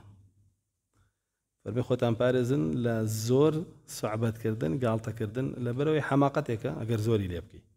وباس مانك حماقتك اگر زوري ليبكي واكال بران بركة درق اللي هالبقري خالي حوتم بزاني لقال كيكي همو كسي هي ونية صعبتي لقلاك قالتي لقلاك كسيك كايبيني بهيبته بوقارة لنا قومك ريزي هي عزيزة جويب وقرن هي ونية دانيشي قالتي لقلاك تبشوكي كي تولنا قومك رسول الله صلى الله عليه وسلم فرمينا نزلوا الناس منازلهم همو كسيك شايستي منزلتك او منزلتي بيبدا وما شو بياني تخوار منزلتي خويا وبيخيت عاستي خوتو دابنيشي صعبتي لقلاكيتو بوشي ولا كساتي او بي زور كز هي هولا وابكا فير بوبون ماويا اشون ما مصايكي عيني انا بيني بلين او الناس راوا شو بالي بنوع توقعان لقلا كردو ها انجا قسي خوشي انا كردو بي كانين لقال يا تو مزيكي شدانا ولا التصويري داي بو اكتيفي تيك توك و فيسبوك و انستغرام وانا بكاري يعني انا وسيري او بقيمتها او بري بقيمتها كان شتيك وكيتو لخوت على تاوان يا كميان او بتشوكا كيتو بو استي خوت كواني دوميان او اغاي لينيه تو تصويريك باشا او لا قيمتي تو كما كاتو سيميان بو برجوندي خود بكاريني بو زياد كردني اكتيف ويني خود هيت شرعيني او باشا كامرايا رسمي لقال تو اقري بۆ کتیڤەتی ئەونا خۆشەویستی لە بەرخوانیە لەگەڵ تۆە بەس بۆ ئەوەیەتی گەر بۆ خۆشەویستێتی لە بەرخوا لەگەڵ تۆە با دیفاع لەو منهەجە بکە لەو داوایی بکە سەریخە لەو مووقعانەیە نایبینی بەڵام لە مووقعەکە کە پۆزی پێوە لێ و خۆی پێ دەرخاوە نایبینی بێ ئاگاداری خۆبی کەسێک کە لە ئاستی تۆیان نییە مەچۆ دەستکەی بە سوعبەت و گاڵتە و گەپ لەگەڵی لە لای ئەو سووکە بی هەر لە لای ئەوش سووک بی بەستە بۆی سووک قیمەت نامێنە لای وی سیرەکەی پشتە تێیەکە ڕوو تێ ناکە جوابە نایەتەوە سیرەکەی وردە وردە هەوڵەیە هەر نەتبینێ بەرەوەی تۆ هەوڵێدا لە کەنسایەتیەوە کەم بکەیتەوە ئەویش پێی ناخۆشە کەمیکەیتەوە بۆیە كلموا الناس على قدر عقولهم الله صلى الله عليه وسلم فرمي قسە لەگەڵ خەڵکی بکەن و ڕەفتار لەگەڵ خەڵکی بکەن بەقەدەر عقلی خۆیان باشان لە فەرمودەیەکی ترا رسول الله صلى الله عليه وسلم فرمي لا تكثر الضحك فإن كثرة الضحك تميت القلب فرمي زۆر پێ مەکەنە وەگاڵتە و گەپ مەکە لەگەڵ خەڵکی چونکە ئابێتە هۆی مەراندنی دڵ وعمەری کوڕی خەتابە فەرمێ من أكثر الضحك قلت هيبته هەر کەسێ زۆر پێ بکەنێ هەیبەتی کەمە بێتەوە ومن مازح كثيرا هەر کەسێکیش زۆر گاڵتە بکە استخف به لای خەڵک سووکە بێ و بە کەم تەماشاکرێ بەتایبەت لەگەڵ کەسێ کە هی ئەوە نییە تۆ گاڵتەی لەگەڵا بکەی ومن أكثر من شيء عرف به هەر کەسێکی شتێک زۆر بکە بەو شتە ئەناسرێ بۆیە خوو مەگرە بەشتی خراپەوە بۆی بە خراپ نەناسری خۆ بگرە بەشتی باشەوە بۆی بە باش بناسرێ خاڵی دوا ئەو خاڵی نوێم ئەو گاڵتەیی کە ئەیکەی بە حەرام نەبێ بە حەرام نەبێ عەزێت دانیتیانە بێ شکاندنی تیانە بێ سوکایەتی تیانە بێ غەیبەتی تیانە بێ زەمی تیانە بێ بوهتانی تیانە بێ کە بە زۆری بەخوا گاڵتەی ئەمڕۆوانەی هەمووی تیە ئەوانە هەمووی تاوانی گەورەن کۆبنەوە لەسەرە ئەوانە هەمووی حەرامە خاڵی دەیەم ئەو گاڵتەی کە ئەیکەی لە جێی خۆیان بێ و لە کاتی خۆیان بێ و لەگەڵ کەسی خۆشیان بێ ئەوە لە پێشا باسمان کرد کابرایەکێ بۆ لای سوفیانی کوڕی عویەینە فەرمێ ئایا مزاح حرامە گاڵتە حرامە یان نا فەرمێ إنها سنة ولكن لمن يحسنه ويضعه في موضعه فەرمێ گاڵتەکردن سنەتە بەڵام بۆ کەسێ کە ئەیزانێ وە لە جێ و کات و کەسی خۆی ئایکە لەگەڵ کەسی خۆی ئایکە لە جێی خۆی ئایکە لە کاتی خۆی ئایکە ئەگ هەموو کاتێ بیکە بۆ ئینسانی مسلمان پێی نەوتراوە تۆ بێ دایما ئابی کەئیب بی نە هاتن بۆ لای عەبدوڵڵای کوڕی عومەر وتیان أكان يضحك أصحاب رسول الله صلى الله عليه وسلم وتیان هاوڵانی رسول الله صلى الله عليه وسلم پێکەنینیان هەبوو فەرمی نعم والإيمان في قلوبهم مثل الجبال فەرمی بەڵێ پێکەنینیان هەبوو لە هەمان کاتیشا ئیمان لەناو دڵیان وەکو کێوەکان وا بوو بۆیە بەڕاستی مسلمان نابێ کەئیب بێ و ئاوا خۆی پیشان بە فەرمودەی کێناوە بە دوو سەنەد لە خوارەوە فەرمێ سمعت عبد الله بن حارث ابن جزء يقول ما رأيت أحدا أكثر مزاحا من رسول الله صلى الله عليه وسلم ولا أكثر تبسما منه وإن كان لا يسنو أهل الصبي إلى مزاحه فرميش كسم ندي وبقر رسول الله صلى الله عليه وسلم سعبتك لجي خويا هم بس يوي لجي خويا كاتي خويا لقال كسي خويا ومرجانه هموي كباس معنك وكسم ندي وبقر أوزر دخلنا لسلي وكاني به وجاري واهب ومان بيني رسول الله صلى الله عليه وسلم من دالاني آسودا كريسنو يعني آسودا كردن بوي سعبتي لقال كردن وجاري واهب هرب سعبته أينار نوب ولايك سكاريشان كاتقلي عن عاصية عن عبيد بن عمير قال كنت عند عائشة رضي الله عنها ونحن نذكر حمى المدينة وانتقالها إلى مهيع ونضحك ثم سرنا إلى حديث بريرة ومسكنها إذ افتتح علينا عبد الله بن عمر فلما رأيناه أكثرنا وقال دعنا من باطلكما قالت عائشة سبحان الله لم تسمع رسول الله صلى الله عليه وسلم يقول إني لا أمزح ولا أقول إلا حقا ونم حديث ضعيف يا نايتي بلام إني لا أمزح ولا أقول إلا حقا وصحيحا أو بس ندي ترهاتوا رسول الله صلى الله عليه وسلم فرمي من قال تأكم بلام بحق ببطال نايك. عن ابن عباس أن رجلا سأله أكان النبي صلى الله عليه وسلم يمزح؟ قال كان النبي يمزح. بياك برسياري كله ابن عباس يا رسول الله صلى الله عليه وسلم قال تيك إلا قال خلكي صعبتي هبو فرمي بلى أنجا هندق للصعبة كان هنا. فرمي عن أنس أن رجلا أتى النبي صلى الله عليه وسلم فقال احملني، فقال إن حاملك على ولد ناقة. قال الشيخ وما أصنع بولد ناقة؟ فقال رسول الله صلى الله عليه وسلم وهل تلد الإبل إلا النوق؟ وقال لا يدخل الجنة عجوز. فرمي بياكي بير هاو بولاي رسول الله صلى الله عليه وسلم يا رسول الله صلى الله عليه وسلم اشتيكم بري هاتو شوي بيبكم بابلين اجلكم بري هاتو شوي بيبكم. وتي فرمي رسول الله صلى الله عليه وسلم كري واشتري اكتينا ناقه بمعنى شيء بناقه وتري واشتر بجمل جوتري واشتر بإبلي جوتري واشتر و خوي إبل ناوي قشتيا بو ناقش وبو جملي شو بو بعيريش فرق عن شيء. ناقه ميني واشترى جمل نيرينكيتي بعير نير بي ياخذ مي بي بلام بكار بهنري بو غواستنوي شت انسان بي بار بي هرشي بي بغوازيتو بلام بيش او ناقه وجمله كبار بي نبردو كبار بي برد بي وتر بعير وفرق كان يعني عشان بلام ابل هرسي كيغريتو بو لزماني عربيه ناويان جاي بلام ابل ناوي قشتي بقولوا عليه انسان و إنسان هي بيا إنسان هي جن إنسان هي منال إنسان هي بير فرميوتي رسول الله صلى الله عليه وسلم جواب بداية وفرمي أتخينا سر كري ناقيك يعني واشتريكي مينا يواي زاني بسكي قال بسكي واشتري ايوه تا قورابه تاوای لێ سواری پشتی بی جاری وا هەیە 5 ساڵیەوە ئەویش ئێستا ئەوێ سواری پشتی بێت تا 5 ساڵی تر ئەم پیر بووە لەواجە بمرێ ئەسڵەن بۆیە فەرمووی چی فەرمووی جا من چی بکەم لە بەچکەی وشترێ رسول الله صلی الله علیه وسلم فەرمووی بۆ وشتری مێینە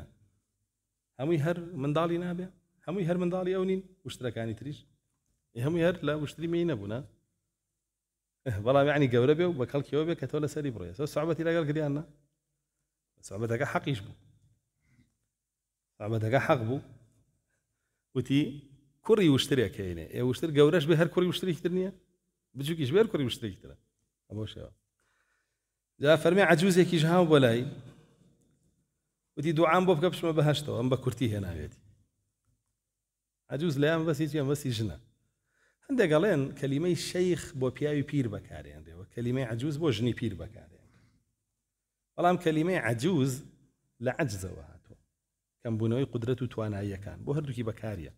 بەڵام کەوتە شەیخ بەس پیاوەگرێتەوە ئەبەو شێوە و شەیخ فەرقی چییە لەگەڵ عەجووزە یعنی تواناییەکانی جەستەی کەم بووەتەوە بەڵام تواناییەکانی عەقڵ و ئیدراکی زیایی کردووە هەر لەوەوە بە مامۆستایەکی ئاینی کە علمێکی باشی پێ بە فێری خەڵکە پێڵێن شێخ ئەڵێن شەیخ لە دەوڵەتە عەرەبیەکانە و قورئانیش کەلیمەی شەیخی لە قورئانە بۆچی بەکارهێناوە بۆ یعقوب عليه السلام پێغەمبەرێک إن له أبا شيخا كبيرا و بۆ شوعەیب دایکی باوکی دووکچەکەی کە یەکێکیان شووی کرد بە موسى عليه السلام و ئەبونا شەیخ کەبیر وێ ئەوەمان ئاماژەی تایە کە شەیخ بۆ کەسێ بەکارهێنرێ کە ئەگەر لە جەستەشە پیر بوو بێ و پەکی کەوت بێ و لاواز بێ بەڵام لە عەقڵ و ئیدراکە هێزی زیاترە جا لێرە فەرمێ ئافرەتێکی پیر هاو بەلایە ئەوە هاتووە بە ڕیوایەتی تر جاءت امرأة عجوزة ئافرەتێکی پیر هاو بەلای رسول الله صلى الله عليه وسلم فەرمووی ادعوا لي بالجنة وتي رسول الله صلى الله عليه وسلم دعاء بۆ بکە بچمە باشتر فەرمووی لا يدخل الجنة عجوز پیر ناچێتەوە بەهەشتەوە ێوای زانیترە چی پیر ئاچێتە جەهەنەمەوە جاخۆ ئەگەر وا بێ بێ هەمومان حەسین لە گەنجیا بمرینە پیر نەبین و چینە جەهەنەم فەرمووی ئافرەتەکە ولت حەزینە پشتی کردەوە زۆری پێ ناخۆش بوو رسول الله صلى الله عليه وسلم باین کردەوە فەرمووی وەرە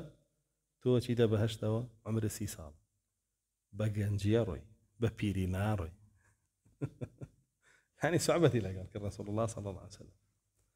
فجاء عن أبي هريرة رضي الله عنه كان رسول الله صلى الله عليه وسلم لا يدلع لسانه للحسن ابن علي فيرى الصبي حمرة لسانه فيبهش إليه. أفرمي رسول الله صلى الله عليه وسلم زباني دركر بوكي بو حسني كري علي وكو قال تكردن لقاليا فرمك أيش سورة زماني رسول الله بيني صلى الله عليه وسلم بيأكني يا لما لو كانها حوج معك منال كاش تستريق سيلا قالك ألو حالتها أبوه. عن مجاهد قال دخل النبي صلى الله عليه وسلم على عائشة وعندها عجوز فقال من هذه؟ قالت هي من أخوالي. فقال النبي صلى الله عليه وسلم من العجائز لا تدخل الجنة. فشق ذلك على المرأة فلما دخل النبي صلى الله عليه وسلم قالت له عائشة فقال الله ينعشهن خلقا غير خلقهن. أما حديثيك باس مانكت أم إسناده ضعيفة أو كخو من جرمان وصحيحة. فالمعني كرمة قال كان بالنبي صلى الله عليه وسلم دعابة يعني مذاحة. إكرما فرمي رسول الله صلى الله عليه وسلم قال توقع فيها بوه. عن ابن أبي الورد عن أبيه قال رآني النبي صلى الله عليه وسلم ورآني رجلا أحمر فقال أنت الورد. ابن أبي ورد ويناوي ورد نبو. فرمي رسول الله صلى الله عليه وسلم بينيمي توزي السورين بي وابو ودي تو وردي يعني تو قولي لون أنا ورد أبو شيء. طبعا وردة لقال ورد جياع وردة نايوك بو كذبك هذه بس ورد بو بياوك هذه. قال جبارة مازحه جبارة فرمي يعني راوي حديثك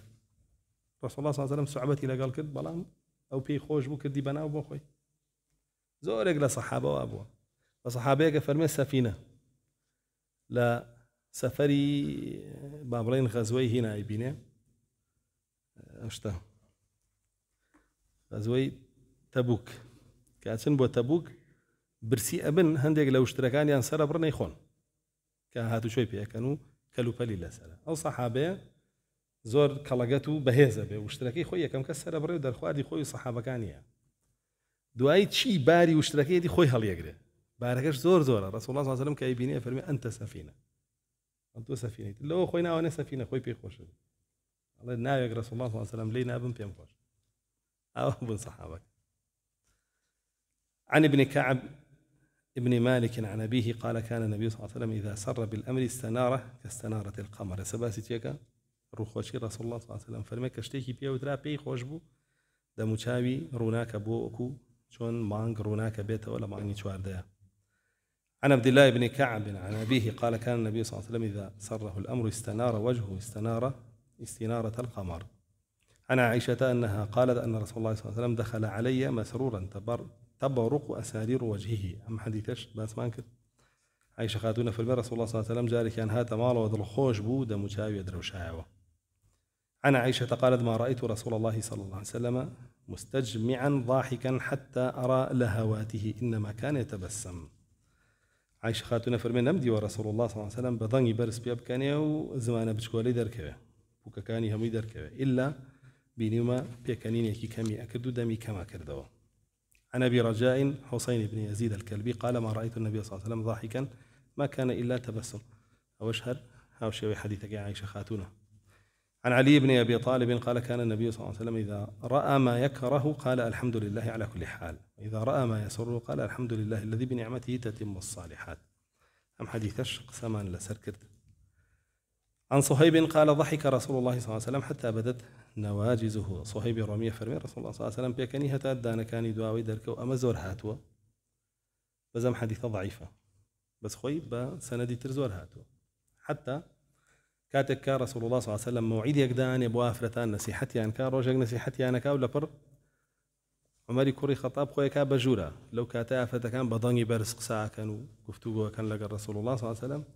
إمام عمر بينن هم بيضان ابن متهبن عمري كوري خطاب رضا رحمة الله عليه بس لك رسول الله بيه كان يضحك وبدد نواجزه دانا كان يدعو يدركوته أو نبيه كان با حالتك شوية بيشوا فرميجي أضحك الله سنك يا رسول الله مما تضحك فرمي الله جل جلاله هر آوا دم ببيكنين بيو بجي بيكني فرمي من اللواتي بادرنا الحجاب لما رأينك لو جنا نبيكنم كهر توي أم بيني هم يام بيضن بونو شونو بشتي بردكان يعني بعقلي دانشتن فرمي يشتري كردن إمام عمر فرمي هي عدواتي أنفسيكن هاي دجمنا كاني خوتان تهاببنني ولا تهاببنا رسول الله صلى الله عليه وسلم. هو لم نترسن كثير رسول الله ناترسن صلى الله عليه وسلم. أو بوجنا كانت يعني نعم نهابك إنك أغلظ وأشد والله لا توترسين ولا تنوتيجي كابراهيك الرقي بلام رسول الله صلى الله عليه وسلم رفيق درمنيانا أبو شوا وأواهاتو بس بمشوا أم هذيك وينايتي صحيح نبو ولا أبو هريرة شو بهمان لفظ هنايتي يجر سندك ضعيفة. فاشان عن الحسن بن علي قال سألت خالي هند أم أثره هنايتي أمش ضعيفة فالمي برسيارم كلها خالي خوم كي هند كي هند ابن أبي هالة هند كري أبو هالة ميردي بيشوي خديجة خاتون بو باشا وفاتي كردبو كركي هند رسول الله قوري كردبو وابزام لجيان نامي خديجة خاتونا باسمان هندي كري أبي هالة جا هند لجنجي صفينة لقال علي بيه لو شهيدك ليه علي خوي نيجي زوريش خفتي بيه أخوة قال عليا بيك وقوربون قال مالي رسول الله صلى الله عليه وسلم زيد هند علي بيك وقوربون بيان زور خوشويست ويتروي هندي كوريا بهاله لوي لبشتي عليا وشهيدك لو حديثي هنا ياتي لو هو حديث يدور دريجه شوار بره بيهقي جرايتي اوصاف زوري رسول الله صلى الله عليه وسلم بلام حديثك ضعيفه بلام معناكي صحيحه او لو هاتوا هم يهاتوا بصحيحي رسول الله صلى الله عليه وسلم لحديث ترى بشبش فرمي قال كان إذا غضب أعرض وأشاح رسول الله صلى الله عليه وسلم قال بها تاوت ورب اشت يكردو نق يكسر بتقيته خويا قرد وإذا فرح غض طرفه أقريش ضل خوش بوا سريدا سوزر دخنيك جل ضحكه تبسم يفتر عن مثل حبة الغمام زور بي فرمي بابلين ضل خوشي رسول الله صلى الله عليه وسلم ياخذ بيكنيني تبسم بو هرزر دخنيك ولا سر ليوي سلي رسول الله صلى الله عليه وسلم كوكو بالله هوري برا بيتوا بينك توزع اسمان درك يعني عاد توزقنا ودمي دركو بس يا عشان فرمي سمعت علي بن ابي طالب قال بعثني رسول الله صلى الله عليه وسلم الى اليمن فاتاني 3 نفر يختصمون في غلام من امراه وقعوا عليها جميعا في طهر واحد كلهم يدعي انه ابنه فقرعت بينهم فالحقته بالذي اصابه القرعه وبنصيبه لصاحبه ثلثي الدية الحر فلما قدمت على رسول الله صلى الله عليه وسلم ذكرت ذلك له فضحك حتى ضرب برجليه الأرض ثم قال حكمت فيهم بحكم الله أو قال لقد رضي الله عز وجل حكمك فيهم. أم حديث ضعيف يا نبيتي بس يواكاك علي كري أبي طالب فرمي رسول الله صلى الله عليه وسلم مني بنات بو يمن بو حكم كردني أهلية لوي طبعا بيج مسلمان بنيان آفرتك هبو بو زيناي كردبو لقال سيكسا يكات منالك بوبو هرسك يعني عند هي ما أو يهمنا فالمكة هات قرعن بو كردني مامي علي ودام بيكي كانوا ودواتر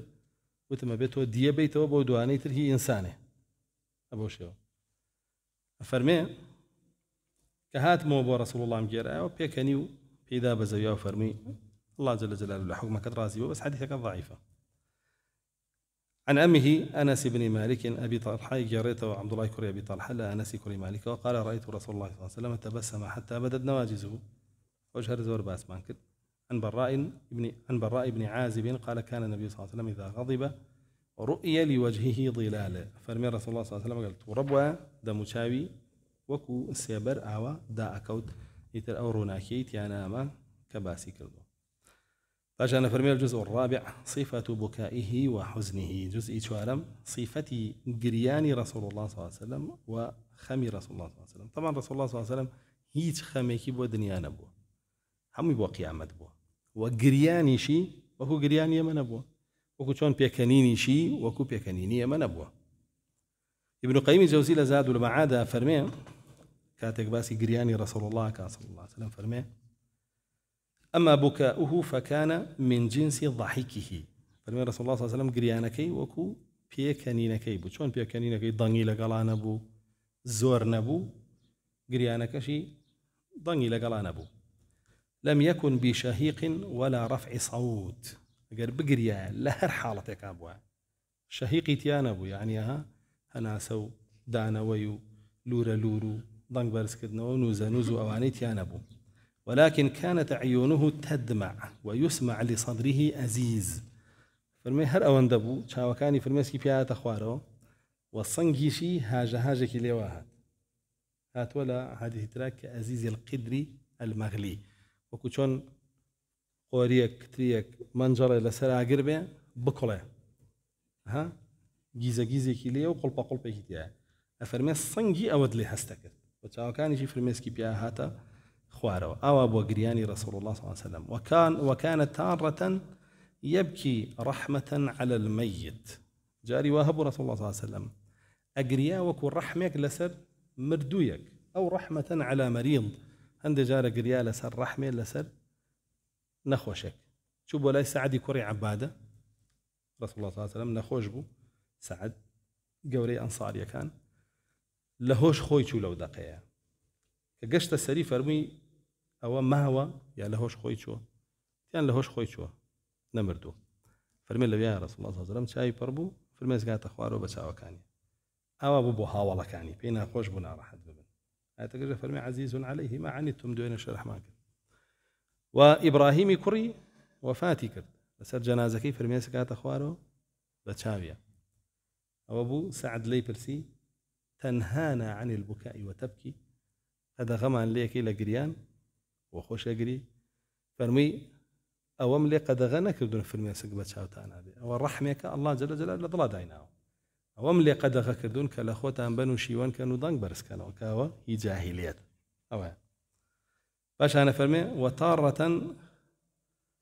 خوفا وشفقة على أمته عند جاج رسول الله صلى الله عليه وسلم بوكي يجري بأمتك وكهاتوا شو كتاب يعني قريا ويقاتي ودوتو إن تعذبهم فإنهم عبادك وإن تغفر لهم إنك أنت العزيز الحكيم. هر قريا تا جبريل هاب ولاي فرمي أي محمد صلى الله عليه وسلم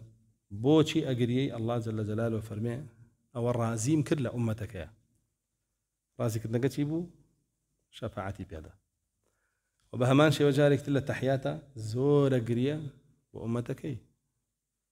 باريته وبان أو يسيش الدعواك لا الله جل جلاله دوان يعني بوك أي يعني بناك يا كم يعني هموي بيك ولا ناو نبا بكار ساتي أو بيدا باشا دواميان دجمني دركي ناموسو مالو خواني أن رجع وهدكي بك فرمي وشم بيدان يعني هي همويان بيكوا وكوشون نبو خزنا صار دجمني كي دركي بو هاو همو يهودي تفرتونا كر بيكزار اشتي وارونا بروي بي بسر مسلمان أنا هموي بيكزار تفرتونا يعني يسا الله جل جلاله خويل نايبا أو ينكد ولا ريدوش من دركي شو أو ينكد بلام ودعوت الله أن لا يجعل بأسهم بينهم منعني ذلك سيم كولا من دا فرمي أو نابع بريتيبو لا أويك مسلمانان تفرقان تينا كيو لا يكتري بدن فرمي أو هربه تا بيش هاتني قيامة دا وهربه جاء أو كاتش هر زور قريا بو أمتك قرياني رسول الله صلى الله عليه وسلم يعني وسببك معقول هو ساماني كباس ما قلت هيك باس يويتيا قريا وبو بارو وبو كسابة وبو آفرة وبو دنيا وشتين يعني قرياني أمرهم يخلق بوشي هم بوانه نكهر الرسول الله صلى الله عليه وسلم صحابة هم يوابوا تابعين هم يوابوا كل علماء تابعين هم يوابوا مجيبي كوري مسافر مي لقال سفياني سوريا لقال سفياني كوري عيينة برو مكان رشتين سفرك على قلبه أفرمي هتا أبي قرياو لا خفتها بو بيتاقد بو فرميك قشتي ناوي تنباش بونا قرياي لا تاوانا كان تاوانا كردوه يسجي برو مكبو حج وتي باش كما حاجه فاكم كاتب وتاوانا كان يقري فرميت ان شاء الله بوش يلقى لسر زيك فرميسيون با الله تاوانا كان بقرو بوش لسر طنين بروجنا قري فرميت ما يبوت يقري فرمي لبروا أقريم الترسم توحيد لدزبه قريانيان بودين بوا وسريكيترين شتي ديني الشيء توحيده إنسان كتوحيدي لدز ده كردار يوم يبوت الله لئن أشركت ليحبطن عملك بهشتي لسر حرام إنه من يشرك بالله فقد حرم الله عليه الجنة بوهتها لا أقرأ ومأواه النار وما للظالمين من أنصار الله جل جلاله هرجيز لا يخرجنا به هرجيز لا يخرجنا به إن الله لا يغفر أن يشرك به جاء أحكامي مرتدى يقرأته ومحل دنياشا شفاعتي لي حرام به، شفاعتي لمن مات من أمتي ولا يشرك بالله شيئا. المشرك شفاعتنا يقرد فما تنفعهم شفاعة الشافعين. ويبالي إن هكيان نبوا وقرياون بو توحيد بو براسي خمي أمره يخلق هم يالتون وبارو سيار وعفرت وإيش وكار وكسابة خواردن وهي بو خواردنا قريا بين دراسة خواردني كي خوشي خويني دسكا بقريا لا الله اوكي وضع منيتي ام بو خواردني كي خوش مني ها كان ساده براسي خمكاني هم خمي دنيا قريانا كي هم دنيا من جعل الهموم هما واحدا هم الآخرة كافه الله هموم الدنيا هركاتي خفت بشتي الدنيا خوار والسبب كيوي خمي قيامتني حديثا فرمي هركسي همو خمكاني كوب كاتو بو قيامتي بي الله جل جلاله خمي دنياي همي لك ولخا كدنيا پشتیش کاندوی تو خفتی تیا خوی و خفتی بو خوی و خمی قیامت نیه چون خمکان همی بکی بیکوی قیامت به خم بو هیچ تکی دنیا نخوی هی نیه اروا نایه تیا چه تیا نچه گناید باشا جاتنا ونشي خمي دنيا اخوان شو الدنيا باش يزوره وطواوي جنابه فدايما يبيني لا خفتها دايما يبيني لا خفتها اگر دڵخۆش يشبه لو دقياسي دڵخۆش هيك بهوي بدا زيناني باش يجي دنيا او باش بدا زينا يكسر دڵخۆش وقشات هل لو دقيا بلو بشو لدز دايو كابلي هاتو يدر طاقتي قسكتني نامنه باش انا فرمي وتارة عند سماع القرآن عند جار رسول الله صلى الله عليه وسلم وتي قريا جويل القرآن عبد الله كوري مسعودي بانكر فرمي اقرأ علي قال او اقرأ عليك وعليك انزل وتي ورا قرآن بو بخينا عبد الله كوري مسعود فرمي من بوتو بخير مخوي بوتو دابزيو فرمي اني احبه ان اسمعه من غيري بيام خوش لغيري خوم ببيستم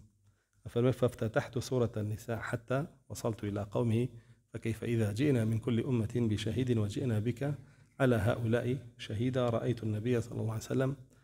وضع رأسه على صدره والدموع نزلت على لحيته فقال حسبك أفرمي دسم كربا خياندني سوري نساء بينيم رسول الله صلى الله عليه وسلم كقشت ما آياتي فرمي لروج قيامته هم أمتك شاهدي لسر هينين توش أكين بشاهد لسرم أمة بانغ أكين چونك شاهد بسر أمتك لحجي مالاويا خوش يعني كربا شاهد بسر خوانو كهمو ديني بيغا ياندون بانغ كري لقيامته شاهد يدي هم ديني بم أمتك ياندو بالي أنجا روح كريتا أمت كهمو دين تان بيغشتوا بو بدعتان كردو بو لاتان داو بو تطبيق تان نكردو بو قمراي تان كردو فرمي ألا ويايا كأمتكي بربرسيارة بي لسر قياندن وتطبيق كردن وجبجا كردني دين وأزاني سزاي قرص درين لسر شكاندني أفرمي فرميسك بچاو كاني هات أخواره وقريا رسول الله صلى الله عليه وسلم فرمي بسا لو زيادة المخوانة وبهمان شي وجاري وهب وقريا ولا ترسي الله قريا ولا ترسي الله آياتانك دا بصيوة قرز بوا قريان دويتي وكو آيات كان إن في خلق السماوات والأرض واختلاف الليل والنهار لآيات لأولي الألباب الذين يذكرون الله قياما وقعودا كاتك بلال دي أقريا وآياتانا خوانيته وقريا بلال فرمي بوشي أقريا خو الله سبحانه وتعالى توي معصوم كردو تاوان دنيو لهموي خوش بوا فرمي آياتانا مشو دا بصيوة تسر مم قرياني وفرمي ويل بو كسي خوانيته تينا فكره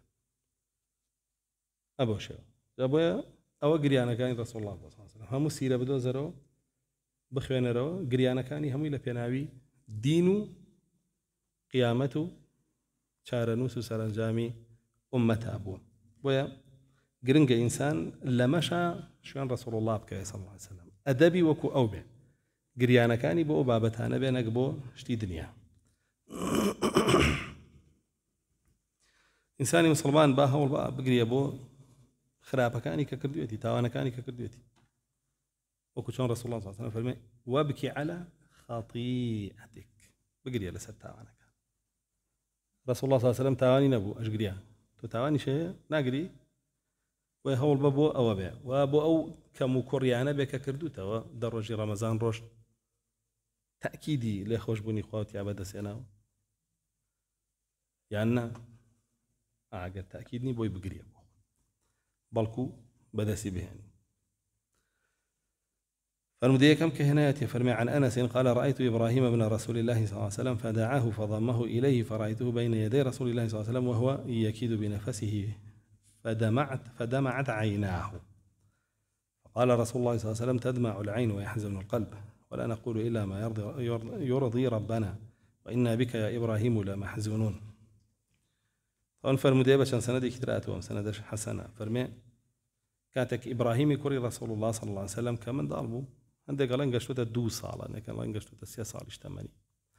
خەریک بۆ وەفاتیە کرد آخر هەناسەکانیەدا رسول الله صلى الله عليه وسلم بانگی کرد و لە باوەشیادایاننا تەماشای کرد و چاوەکانی فرمێسکی پێ هاتە خوارەوە. اینجا فەرمی چاو فرمێسکە ڕێژێ و دڵیش خەمەخوا بەڵام بەدەم شتێک ناڵێن کە ئەڵڵا تووڕەکە بەڵکو هەر ئەواڵێن کە ئەڵڵا رازیەکە و ئێمە خەفەتبارین بە دوورکەوتنەوە لە تۆی ئیبراهیم بە دابڕانت لێمان. انزل فرمي إنا لله وإنا إليه راجعون. رواية تلاها إنا لله ما أخذ ولله ما أعطى إنا لله وإنا إليه راجعون. باشا فرمي عن خالد بن سلمة المخزومي قال لما أصيب زيد بن حارثة انطلق رسول الله صلى الله عليه وسلم إلى منزله فلما رأته ابنته جهشت في وجهه فانتحب رسول الله صلى الله عليه وسلم فقال له بعض أصحابه ما هذا يا رسول الله؟ قال هذا شوق الحبيب إلى حبيبه. طبعا ما باسي جنگي مؤتاك جنگي مؤتى الصحابة كان يجرنوا فرمون رسول الله صلى الله عليه وسلم زيدي كري ثابت زيدي كري حارثة كسباس معن كل لقال عليا پروردي كردبو لقال هندي أبي هاليا پروردي كردبون لما لك إخويا أكاب سر لشكري أو لشكري كأين ربو جنگي مؤتى بزيد فرمي أجر تو كجراي شهيد كراي با جعفر آلاك هالقري بجعفر فرمي أجر تو الشهيد كراي با عبد الله كري رواحة آلاك هالقري فرمي دواء أبيش الله جل جلاله خويدات دزي كتير أو يتن بو جنگك طبعا صحابة كان يجرنوا وكو زام ابن عمر يجرته فرمي رسول الله صلى الله عليه وسلم كجنگك دسي بياكل لوي خوي لوي نبو مؤتدور بولا مدينة فرمي باسي جنگك يبو كردي تيو جنگ دسي بياكل آلاك بزيدا شرعك هو شهيد بو دعاي فرمي يستجع فرها لي قرتوها أو أي الشهيد كرا دعاي فرمي يس عبد الله كوري رواحة لي قرتوها أي الشهيد كرا دعاي فرمي يسيك خلي يقري علاكا كالله جل جلاله إكاتا شمشيري خويكا يتربى خالد يعني سيف الله المسلول لو بيانو فرميك أو حادثاني همي بو باس كردينو فرمي دشكركا قريتو بسلامتي طبعا كان كسيح كمان للشهيد به خالد كوري وليد زور زيرك بلا سرتشتي شركاء فرمي هاتو روشتو برو مالو كتشكي زيدي بيني رسول الله صلى الله عليه وسلم يجزانه باوكي شهيد بو فرمي كبيني فرمي سك بتشاوكاني هات اخوارو كان رسول الله صلى الله عليه وسلم وقريت فرمي شوقه يعني هستيك وبيستيك كهم بو او گنجي كخوم پروردم كردو الله من عليه ويس الشهيد به يخوشويستيك لا خوشويستيك بو خوشويستيك يعني لخويا بو زيد باش انا فرمي صفة منطقه والفاظه باباش بخياني كما يخياني ابي خياني ان شاء الله فرمي صفتي شوازي بابلين سكردني رسول الله صلى الله عليه وسلم وهو الفاظاني بكاري أنا طبعا شوازي سكردني رسول الله صلى الله عليه وسلم برسترين شواز بو چونك الله جل جلاله خوي سر برشتي كردو ألا قسا كردني وما ينطق عن الهوى إن هو إلا وحي يوحى هر قسيك كرد بيه وحي بو قسيك وحي بيه بجوانترين شواز درجة ولا همان كاتب باشترين قساش بو جوانترين قسا بو بودي چونك ديسان وحي بو وخوي كباسي قسكان يكا فرميتي وأعطيت جوامع الكلم قسكاني من قسي آسايني الله جل جلاله بيداهم وتشيا جوامع الكلمة كوكروي كوما قسي زورا وجاري وهيك حديث رسول الله صلى الله عليه وسلم شان فايدي لأخوي قلت بودي يا ريبو شاص دانا باس ما وابو يا أبا عمير ماذا فعل نغير هو جوامع الكلمة وهمو تكاني وايا أجر بعقلك تيجا ولا يورد بيتوا ئەبینی بەڵێ هەموو وتەیەکی کۆکراوەی دەیان وتە و قسە و مەقالاتی بەسوودە علمێکی زۆری لە ژێرایە والله جل جلاله کە باسی رسول الله کە صلی الله علیه وسلم باسی علمەکەیەکە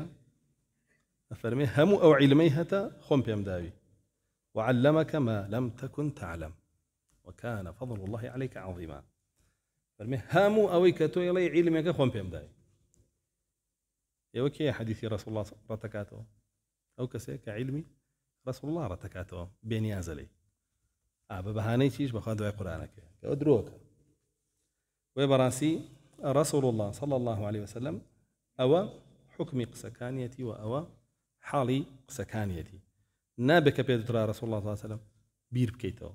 أكثر بيقول سمعنا وأطعنا إنما كان قول المؤمنين إذا دعوا إلى الله ورسوله يحكم بينهم أن يقولوا سمعنا وأطعنا سيهمو إيمان دارك نير بي ياخذ مه لبرانبر قصي رسول الله صلى الله عليه وسلم بيت شي بيه هل ويستي بيت شي بيه سمعنا وأطعنا بسمان جبجي وما كان لمؤمن ولا مؤمنة إذا قضى الله ورسوله أمرا أن يكون لهم الخيارة من أمرهم نيمان داري نير نمي بوينية لبرانبر فرمودي رسول الله صلى الله عليه وسلم بجاردي ترهل بجاره لبرانبر آيات وحديثة بجاردي ترهل بجاره بلا باب زانم أبو بكر شياله باب زانم عمر شياله أباب زانم عقلنا ما قنجاو أباب زانم ملا فلان شياله الشيخ فلان شياله نية آيات وحديث سمعنا وأطعنا أو موقف دبي جاليرا أم باسي هندي حالتي ترك هذه سان فرمودية كم كهناويتي فرمودكي ابن أبي هالي فرمى كان رسول الله صلى الله عليه وسلم متواصل الأحزان دائم الفكر فرمى رسول الله صلى الله عليه وسلم خمي أنا بخمو ياخذ خمي بو أن راب خمو خم لي دانا أبرا بردوام هيبو أو يجبوتشي بو بلاي برز بيتو خم وخفت كإنسان إخوة بلاي برزكاته ما يصيبه من مؤمن هم ولا حزن حتى الشوكة يشاقها إلا كانت رفع بها درجة وحط عنه سيئة يتلف فرمي رسول الله صلى الله عليه وسلم هل إيمان داري خمينا راحتي رويتيك حتى درك يبشبه بيع تاواني كلا تشوف بلايك برزبيته وأجريك دسك رسول الله صلى الله عليه وسلم زورترين خمي هبوه كواتا زورترين أجري أبوه وفرمي دايمش لفكرة أبوه بلا يقصي رسول الله صلى الله عليه وسلم همي لفكرة أبوه يعني دايما لقصة كردنان أبوه دايما لفكرة أبوه وقصانا شي لفكرة همي حكمة ليست له راحة نيزاني إسراحة شيء دائما راحة لا يتكلم في غير حاجة قصيناها كلا قال بيويزنك قصيك بيويزنك أميك من كان يؤمن بالله واليوم الآخر فليقل خيرا أو ليصمت كباري بالله بروجي دعائه بايا خير بلا أبي ضنب مرجنيته همشتي هر جرينج بيبي لي أجر خيرني ما يلا لو أنا خير يجيب بس لو دقيقة خير نبه هل بيقرباش ترى ما يلا باش أنا فرمي طويل السكت زور بيضنبو زور ترين كانت بيضنبو يفتح الكلام ويختمه بأشداقه كقسيكرد جوان دانينا بوشكانا يعني دعاء لبرخوي ورتو بالا بالو شدنا بو قسكردني قسي تشربه وأمانينا بو زور باروني وبراش كاي وبجواني أو بيوستا أي فرمو باشا كافرمي ويختمه بأشداقه يعني جوان داني بيانا ويتكلم بجوامع الكلم أو باسمان كد فصلا لا فصول فيه سيكرد قسكاني هر قسيكي كوكراوي شاندين موضوع بابته علم بو وفرمي لها مان كانت إشاء قسكاني فصل بو يعني برقا بو لا فضول فيه زيادتي أنا بو قسكاني برقا بو زيادتي أنا بو وعائشة خاتون فرمي كان كلامه فصلا لو عده العاد لعده قصي رسول الله صلى الله عليه وسلم كايكد باش بو برقا بو قال لك بيسا بيج ميري بلا اوند ديال ريوتوا دواي وتاركي ايو اوند ديال ريوتوا باش انا فرمي زيادتي انا بو كمشيتي انا بو ولا تقصير دامث ليس بجافي سكاني باتشيج بون بسود بون قصي وشكو برينغ بون ولا بالمهين سكاني سوكي جنبون وسوكاتي شيتي انا بو يعظم النعمة وإن دقت بشكترين نعمة بسرية وزور بقوريزان نك قورترين نعمة إيش تا بجوكي كيتو زور كزيوا قورترين نعمة بسرية بجوكي كاتو بو سيدي قورترين كالا سرو خويا تروي خوي لا بشوكا بيتو شكري خويا لسرناك ولا يذم منها شيئا زمي هیچ نعمتێکی ناکرد. عائشە خاتونە فەرمێ هەر خواردنێکمان بخساتە بەردەستی خوارد و شکری ئەڵڵای لەسەر کرد و بە هیچ شێوەیە هیچ خواردنێکی عیبدار نەکرد. ما عاب طعام قط لا تغضبه الدنيا وما كان لها. ما نهمي صحيحة با فرمودي ترهاتوا رسول الله صلى الله عليه وسلم هرجيز لسر دنيا أو إلى نبياتي تورنا أبو عائشة خاتوني جواب فرمي رسول الله صلى الله عليه وسلم لسر دنيا ولسر خدي خوي تورنا أبو بس بودين تورا أبو. فإذا تعوطي الحق لم يعرفه أحد. كاتك إشكال حق هات بيشوا كسينا ناسي ولبرانبر تطبيق كردني حقا بسر خلقي شاكسي أو كسينا ناسي ويفرمو فاطمة جزيب كادس يبرمو أو حقار تطبيق بكمو بتطبيق كده. ولم يقم لغضبه شيء حتى ينتصر له كذب وينبو توربوني دامر كيانيتوا حتى أو حقيبة جي خويا جان كذب وينبو توربونك هيور كاتوا توربونك بهيش هيورنا أبويا بوانا بك أو حق وكو خوي جاب كده. إذا أشار بكفه كلها وإذا تعجب قلبها. غير إشارتي بكذا بهمود استيكر باشا أما شاهدي نية چونك هاتو بپنجشي كردوتي على هل بلا أو جاتوا أما شاهدي نية باشا أنا فرمي أجر لشتيكيش عجائبي بهاتا دسي ورق رايو آواي ليكردو آواي ليكردو بس يوين قلبها. وإذا تحدث اتصل بها يضرب براحته اليمنى باطن إبهامه اليسرى. فرمي واقر قصيب كردا دستي لسر دستي دا أنا بوشي ياخذ أمن دي يقرد ياخذ همو يقرد. أما لو تارا زور جاروابو أجر قوشاني كي بيانا بوا ياخذ قوصي كي بيانا بوا بلان زور بي ياخذ دا بسر قوشانا بسر قوصا أو يجهاتوا. عن أنس أن رسول الله صلى الله عليه وسلم كان إذا تكلم بكلمة ردها ثلاثة فإذا أتى قوما سلم عليهم ثلاثة. فرمي أنس كوري مالك رسول الله صلى الله عليه وسلم قال اشتكي بو تاسي جاردو باري كردو هاتوا ليفهم ويجوان ليت يبغن جوان لقسكت يبغن. وفرمي قال بشوات أنا وقومي كيش سلامي بكردا أجان الأخوان نبوا تاسي جار سلامك يدو بارك دو ويجواي بنو السلام أجري زورا كابراي كده جورو الله السلام عليكم رسول الله صلى الله عليه وسلم فرمي 10 حسنات.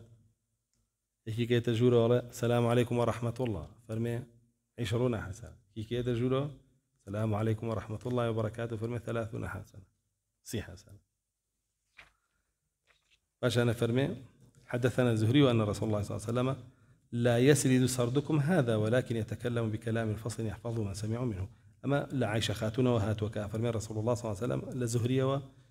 وزهري نيواني خوي ورسول الله خستوا صحابك برام لعائشة خاتون وبصحيات وكا فرمي رسول الله صلى الله عليه وسلم برسياري لكن شلون قصيه كده فرمي وكو ايوا اوا بسريك وقسيناك باش قصيه كده اگر يكي جوي لي بقتا باش قسكاني لبركت. عن عائشة عن النبي مثله او خويه نبي. عن ابي الدرداء قال كان رسول الله صلى الله عليه وسلم اذا حدث بحديث تبسم في حديثه. رسول الله صلى الله عليه وسلم زوجها كلكاتي قسكنيشه بخنده وقسيه كده. أنا أول شيء راكيشاني سرنجي برانبرة باروي خود و جوان ترى وقسيه لبركة لبروي شكلي ده مشابه لقى القسكة لبركة أنا قلب موري وهو لا تعالى. عن جابر بن سمورة قال كان النبي صلى الله عليه وسلم طويل الصمت. جابر كوري سمورة فرمي رسول الله صلى الله عليه وسلم زور ترين كاد بيضان قبو أو كوتاي أو بابج إن شاء الله درسي دات ولا بابي دعاء دسبيكين والحمد لله رب العالمين.